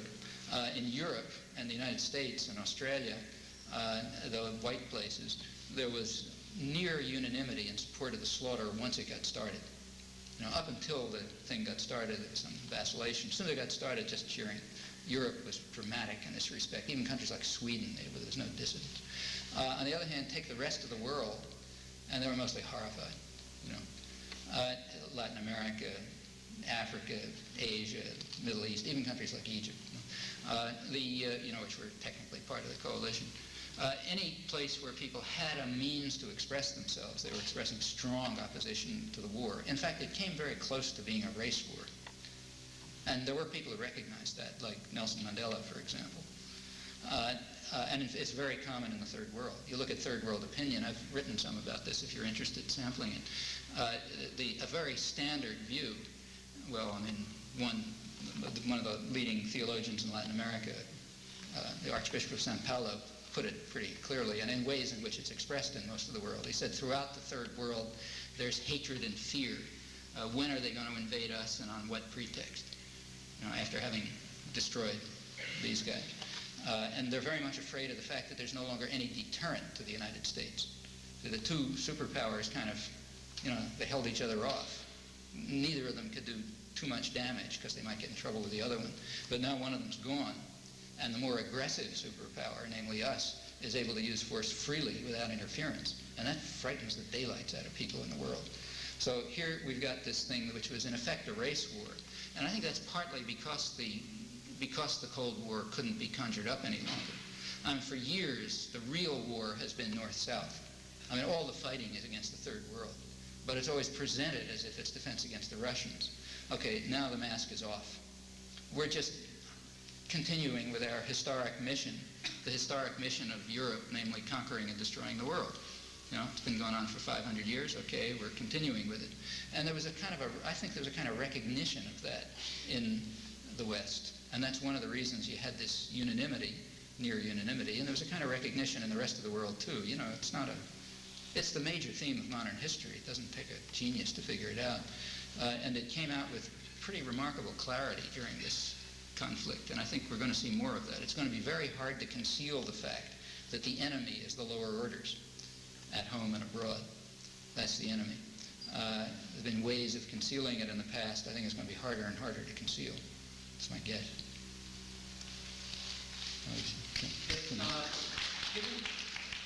Given what you said about the United States' refusal to budge as far as the Palestinian issue of autonomy is concerned, and given the fulfillment of the United States' role as the moral conscience of the world, the example of the liberation of Kuwait is one that comes to mind. What do you think is the next practical international step for the Palestinians to make? And what do you think the significance of the $10 billion that's in January? What do you think of that? Well, first of all, the business about the moral conscience of the world, remember, I assume you're repeating, the productions of the PR system. Yes. Most of the world regards the United States the way the Archbishop of San Paulo does. It inspires hatred and fear. Yeah. So let's just, I'm not saying we disagree. I just want to clarify. There's a significance to the $10 million loan guarantee. It's not zero, but notice that it's a very minor issue. The question is simply one of timing. There's a difference of opinion between over the years, for the last 20 years, the United States has been opposed to Palestinian rights and remains opposed. And it remains so for a very simple reason. It's not complicated. The United States has a certain strategic conception with regard to the Middle East, which it basically inherited from the British. The conception is that you've got all this oil wealth. It's the only thing that matters. And you need local managers to run it for you. That's what the British called an Arab facade. You go back to the British Empire, they said it's not cost effective to run these places as colonies. What we should do is, I'm actually quoting Lord Curzon, is to disguise the absorption of the colonies behind euphemisms, something like euphemisms, terms like buffer state or dependency, and they should just be an Arab facade. There should be an Arab managerial group, guys who go to Harvard Business School and run it for us, and they're the tyrannies who run the oil system. Now that Arab facade, which we're hiding behind, disguising in this terminology, pretending they're independent states, they have to be protected from the population, right? They have to be protected from the general population. And in order to protect them, you need two levels of enforcement. You need regional enforcers and global enforcers. Okay, the regional enforcers, there's a network of them. They're preferably non-Arab, because the non-Arabs have an easier time killing off Arab. So there's a network of non-Arab states. Turkey, that's where Israel comes in. Turkey, Israel, Iran under the Shah, Pakistan, which provides a kind of Praetorian guard for the Saudi elite. That's basically the regional protectors, the regional gendarmes. If you got a brutal enough Arab state like Syria, they can be allowed in. Minority dictatorship that you can count on to be very brutal, like Hafez al-Assad, George Bush's new friend, he can be allowed into the system. But you really have to rely on the regional non-Arab enforcers like Turkey and Israel and Iran, if they can get them back. And then there's the global enforcers. That's us and the British. Okay. So you've got now anybody who contributes to this system has rights. The Saudi Arabian family that runs the thing, obviously they have rights. They manage the oil system for us. They're our Arab facade, so they have human rights. The local gendarmes, the local enforcers like Israel and Turkey and so on, they have rights. They're contributing to the system. We obviously have rights, all the rights. And the British, who are regarded as our lieutenant, that's the way they're described in internal documents, our lieutenant, they have rights too. But what about the Palestinians? Well, they don't offer any wealth. They have no wealth. They don't have any power. It follows just automatically, by the most elementary logic, they just have no human rights at all, They don't offer anything to stability, preservation of the rights of the upper classes and the foreign enterprises, so they don't have any human rights. So it's not at all surprising that the U.S. has never been willing to consider granting them any human rights. I mean, you don't want to, nobody's saying they should be put in gas chambers, but they don't have any right to self-determination by the standards of statecraft. What can the Palestinians do about that? Well, answer is no third world people can do a great deal about these things. Those changes have to come inside the United States. I mean, unless there's changes inside the United States, no people who don't have strength and power and who don't control adequate means of violence are going to be able to withstand U.S. power. It's as simple as that. And if there are changes in the United States, yeah, things could happen.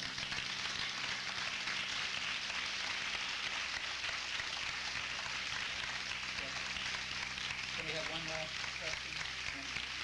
One more. Last question. Yeah. Okay, this is question more on the domestic level. Yeah. What's going to happen when there's no other countries invade and, the U.S. No, you don't have to worry about it. Well, The rascal multitude is always causing problems. Yeah. Well, what's going to happen when, all that's gone and we're left with bigger potholes and longer welfare lines, Can we see, in the future, some sort of civil war where the... Internal to the U.S.? Yeah. It's not impossible. Yeah. In fact, the United States is becoming kind of like a third world society in some ways.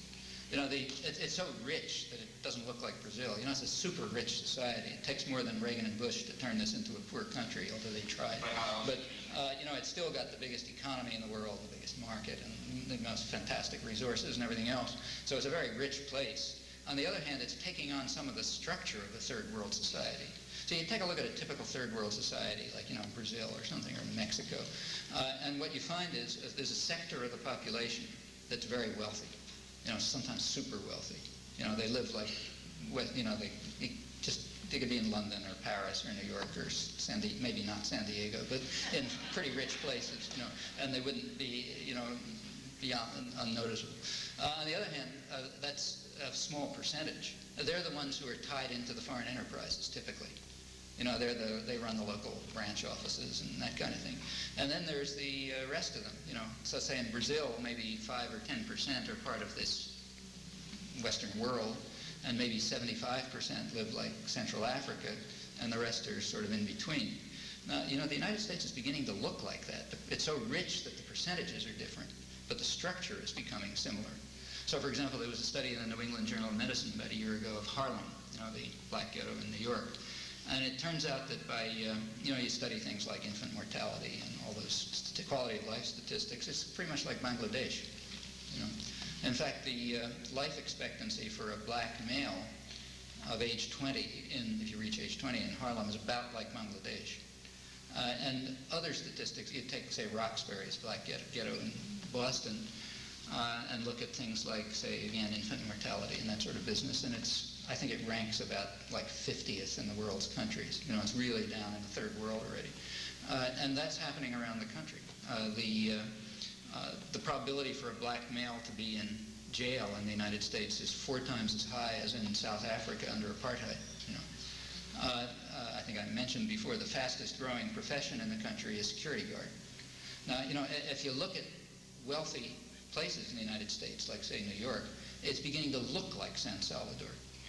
People live behind walls, and they're driven around in limousines, and they got guards, and you don't dare to be out in the streets because that's where the rabble is, That's getting a third world character to it, and I think it's only going to continue. It's been increasing notably in the last decade, and it's very likely to continue.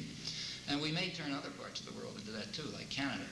So, for example, Canada has maintained a social democratic system, even as social democratic government, but it's very unlikely, I think, that, say, the Canadian healthcare system is, it's not utopian, but it's pretty successful. By the standards of the United States, it looks great. But it's very unlikely that they're going to keep it. In fact, sooner or later, the United States is going to argue that it's inconsistent with the free trade agreement. It's an unfair subsidy to Canadian corporations. And that's exactly what they're going to argue. In fact, that's part of the purpose of the free trade agreement, to mean that anything that's done for human beings is an interference with free trade, because it's it's kind of like a subsidy to corporations, so therefore you got to knock it out.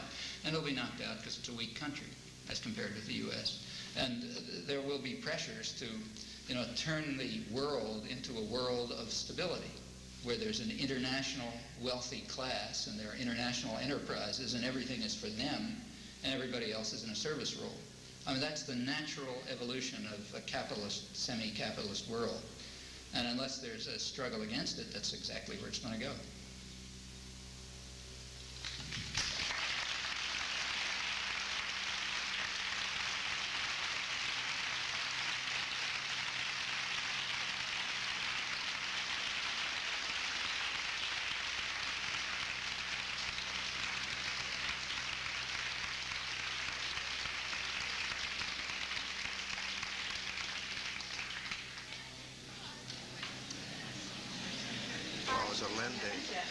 That's the one we destabilized for stability. Right, and it was a good example. But the fact is that the Pinochet government was kept in power a lot by people going against the other people within the country. They created this domestic fear and anger between groups. People were turning each other in and stuff. Right? People were even turning in their children. And doesn't that bother you in this country, that this kind of thing, this fear and anger will become internalized? And that's exactly what's going on. I mean, take something like the healthcare system.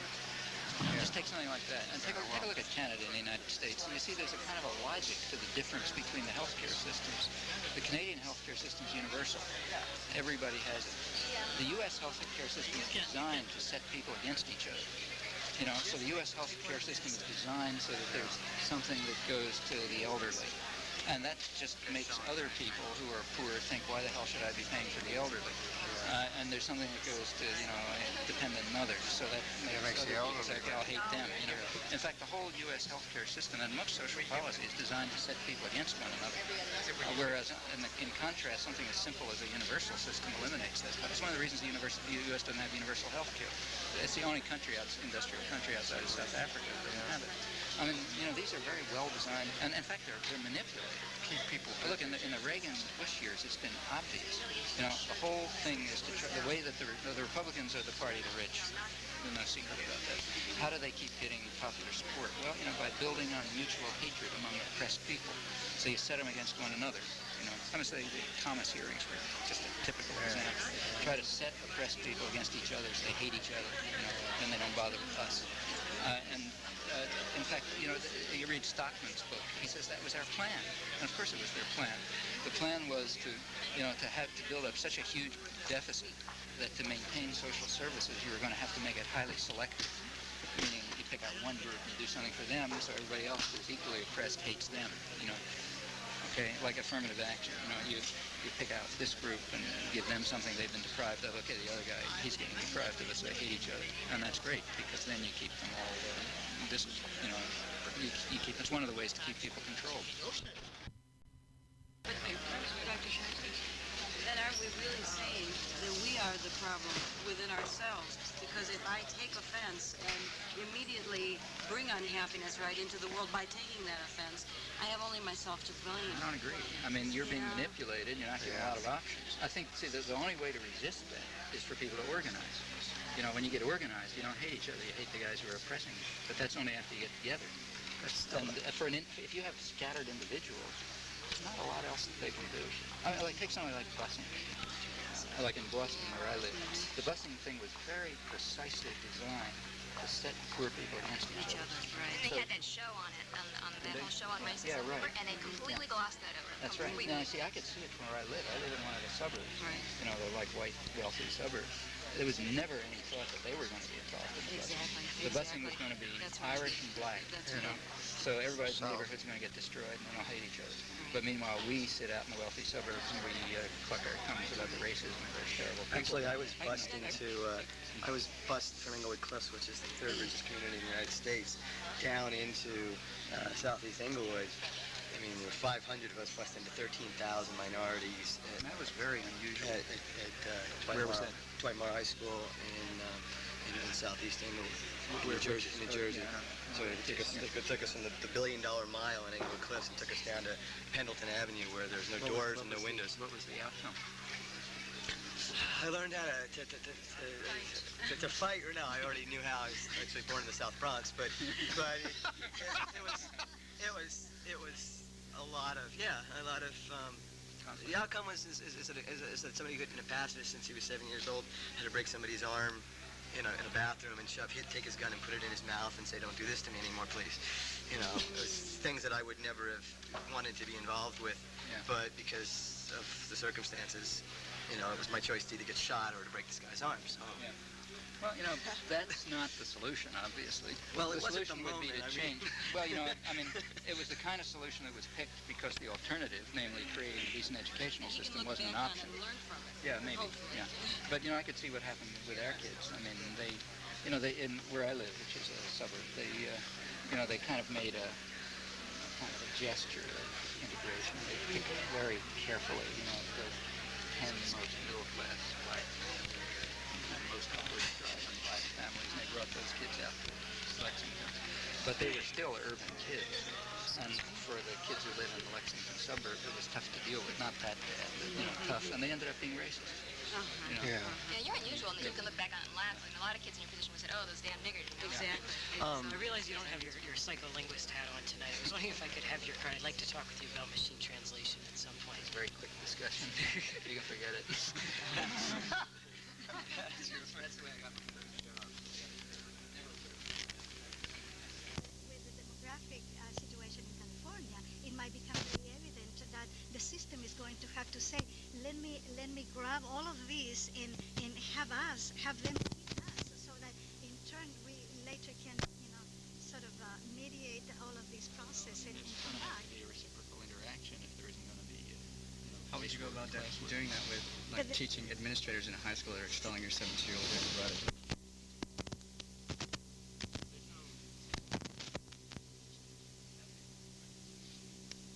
You know, it needs vastly more resources. I mean, if it's got minimal resources, not but you know, these are complicated human problems. You know, there's a formula that you can apply to them. Depends on the case. You know, the cases will be handled differently. I think a lot of it's guilt, you know. I mean, I work in a really rich white institution, and it's amazing how many people have never even gone to Mexico. They don't even know anyone who's Mexican. They think that if you go over the border, you'll get lynched. I mean, how many of them have been downtown? Yeah, I mean, probably haven't done that, right? I mean, it's crazy. People are nuts. Where can you be reached? Where can I be? Just drop me a note. Great, thank you. What's your reaction to what George Schwartz wrote about you in Hoaxes? He says that you repeatedly refused to debate him. Repeated? I've On debated the him Middle East issue. On the Middle East? I've Yes. debated him dozens of times.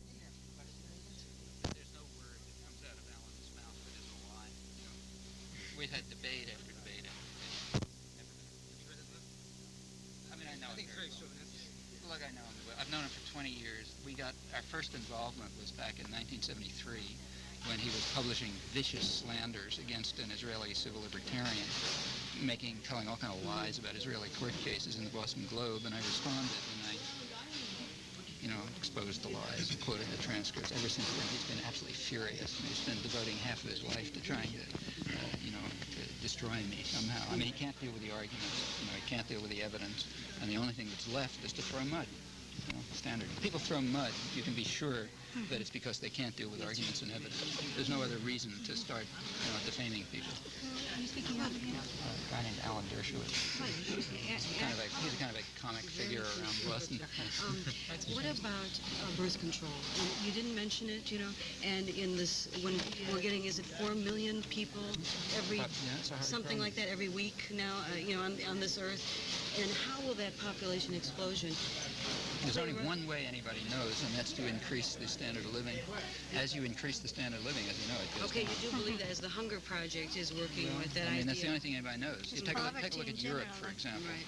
I mean, even places like Italy are now not even reproducing the population. That's right. Okay, but that's only because the living standard's going up. If there's another solution, nobody's So found the it. idea of the living standard goes up and the people have more children and the... Well, you got more choices. You know, as the living standard goes up, I mean, there's some kind of rational reasons why poor people have a lot of children. For one thing, you don't expect a lot of them will live. Right. For another thing, they need them for support. Exactly. And then you don't have anything else in your life. And if that I was mean, as taken people care get of, maybe they would. options, it just happens automatically. And it declines. Now, whether the numbers will work in time, that's another question.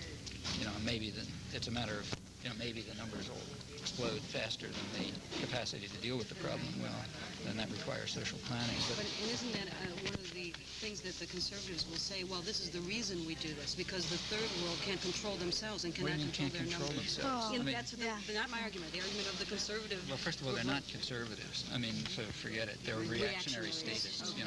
Yeah, I mean, they'll say anything they want to justify their own power. But okay, so deal with the argument. But they won't help raise the standard of American living. farming. Where did American farming communities? People had a lot of children as long as they needed That's them. right.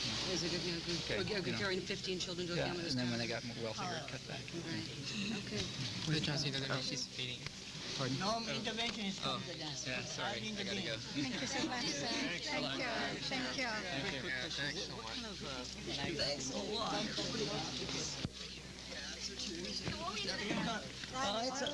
I had something else to ask. I really did. That's the way it always is. Yeah, but I answered your question. Other views? Yeah. Well, there's... Largely available ones. Yeah, largely available. Well, there's a couple of weeklies that take a different point of view on things. Almost anything that Alex Coburn writes for, including the LA Times when he writes The Nation, The Guardian, In These Times. I write for a monthly Z magazine, long articles. Z magazine? Yeah, there's Progressive, they'll have some alternatives. There's a lot of things. Corporate and foreign policy, corporate involvement in foreign policy. That was a very conservative guy named Dennis Ray. Okay, so you would panel? No, it was a joke. I mean, what was interesting about the article is that it existed, and that he bothered to notice that nobody ever talks about it. But I mean, I have nothing to say about it. Is there anything else existing today that would... Not much. If you want a career in political science, don't pursue that topic. It's too important. Study something that isn't important. You want to get a career studying clergy and foreign policy, but not corporations and foreign policy, because you're getting too close to reality. When you get too close to reality, that's not... Dr. Chomsky, could you respond to... Obviously. Could you respond to David Emery's Before you charges? go, I'm trying to ask you a question. Yeah. You've been saying that... Wait, try and drag me in. I know, but I've been trying to ask you the question for the last time. With things like Magic Johnson, okay, you're seeing the privilege being invited into the nightmare that's been going on by these structures that are completely inorganic and don't have anything to do with the quote-unquote real world. Do you think that perhaps that may be the more direct approach towards changing these types of things? What I'm saying is that politically, You mean if rich people start suffering? yeah, will that make a one difference? of the ways that you defeat an enemy of great power is to find another enemy of his and join with him. Now, if the trilateral... I don't think that the AIDS thing is relevant, but take, say, the environmental crisis. Right. When that starts hitting rich people, they'll start doing something. Well, let me finish what I was going to say, because I want to finish the picture very quickly. Do you think that the Trilateral Commission in general, okay, the Trilateral Commission's a bore. I know that, but if they knew... They don't know anything. It's a place where a bunch of guys... Can I please finish the sentence? Yeah. If they knew what the actual agenda of the Bohemian Grove Club was, do you think they would... But it's not. It's the inner circle, and I don't believe that their agenda is... I think the agenda that you speak of is the agenda of the Trilateral Commission. I think the Bohemian Grove Club is simply trying to eradicate all life on the planet. Oh, I don't believe Dr. Chomsky, I think it's all the same people, the managers, and they're the executives and managers of corporations, and they have a number of ways to get together, like any group of very powerful people do. They get together at Bilderberg, they get together at the golf course, they get together at some fancy hotel, Yeah, but I think the differentiation is the stabilization that you speak of. If there's any differentiation, nobody's detected it. Well, nobody has yet detected any differentiation. I think the differentiation is that the religion of stability that you're talking about is adhered to by one section of what I'm talking about, and the other... Do you have any evidence for that? I've visually seen them. Okay, that's Dr. Chomsky. I've got a question that's pertinent to you. I haven't read many revisionist texts, but is it true that you wrote a preface to a revisionist text about the Holocaust? Well, or they use some of your writings for support? That I wrote a statement about freedom of speech, which I believe in, as you heard tonight, and that's very unusual. And I said that these guys, it was a case where a guy was brought to court and tried and condemned on the charge of falsification of history, which is a standard Nazi. Was that the French one? Or? Yeah, it's a standard Nazi-style law. I'm very opposed to that. I'm anti-fascist, as opposed to the people who object to this. I'm anti-fascist. Right. And like if you were brought to trial for, if Henry Kissinger was brought to trial for falsification of history, I'd defend his right to lie. Right. Okay, now there are a lot of people who don't like that because they believe in Nazi and Stalinist principles. So, but I'm not one of them. But why did you allow them to use your writing for a revisionist text? First of all, have you ever seen the book? No, I'd like to know first of all, what happened, I mean, you bother to look at it, it's so boring, you won't continue. It's a book in which the guy who was brought to court responds to the court charges of falsification of history on the matter of gas chambers. It's his defense against the So court it's not charges. the original text? What original text? It's not what he has actually written? It's called, in French, but it says memoir against those who accuse me of falsification of history on the matter of gas chambers. It was a response to the court charges. Now, why did... I have a statement in there which is called an opinion, which was placed in by the editor. I gave it to the guy. I didn't even know the book was existing. Actually, if I had known, I would have submitted it anyway. Like if Henry Kissinger were brought to court on falsification of history charges, and he asked me, and he wrote a response to the, to the charges, and he asked me to write a preface for it, I would write the preface, even though he was a war criminal. Okay. In this case, it happens that I didn't, but if I'd been asked to, I would have, just like if anyone else was. So, I mean, freedom of speech is worth defending. So, the person that was being accused was being what were his charges? Just about being a Nazi? Original charges? Yeah. No, nobody. Or what was he brought to? He was brought to court for denying the existence of gas chambers. Oh, okay. And he was was he a Nazi? Frankly, I don't care. As far as I know, he wasn't. But if he was, it doesn't make any difference anyway. Okay. Dr. Chomsky, just a quick citation reference. You may be familiar with a document that I've been trying to find. April 89. Thanks. We can walk. April 89. Supposedly, I've been trying to find it. The NSC had a memo talking about alternative threats after the Cold War that supposedly specifically mentioned Saddam Hussein in Iraq.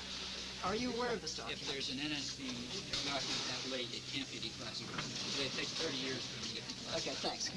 Okay, now we're going to do that. Oh, thank you. Dr. Chomsky, have you heard the... Have you heard of David Emery? Thank you again. Dr. Chomsky? You wrote back. What's your name? Andres I was asking about Mexico. Oh, yeah.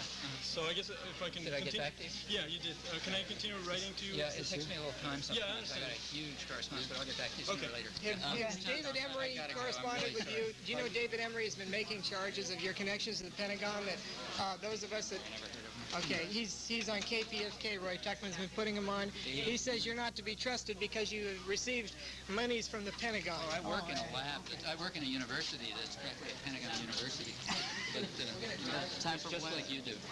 Yeah. Okay, so that's the extent of it then, huh? Yeah, There's really no meaning there. Well, you haven't received special contracts for your work or something that... Yeah, about 40 years ago, I got some Air Force contracts. And that was it, huh? Yeah, but it doesn't matter. Suppose I was getting them now. Would it make any difference? Suppose right now I was getting an Air Force contract. What would that mean?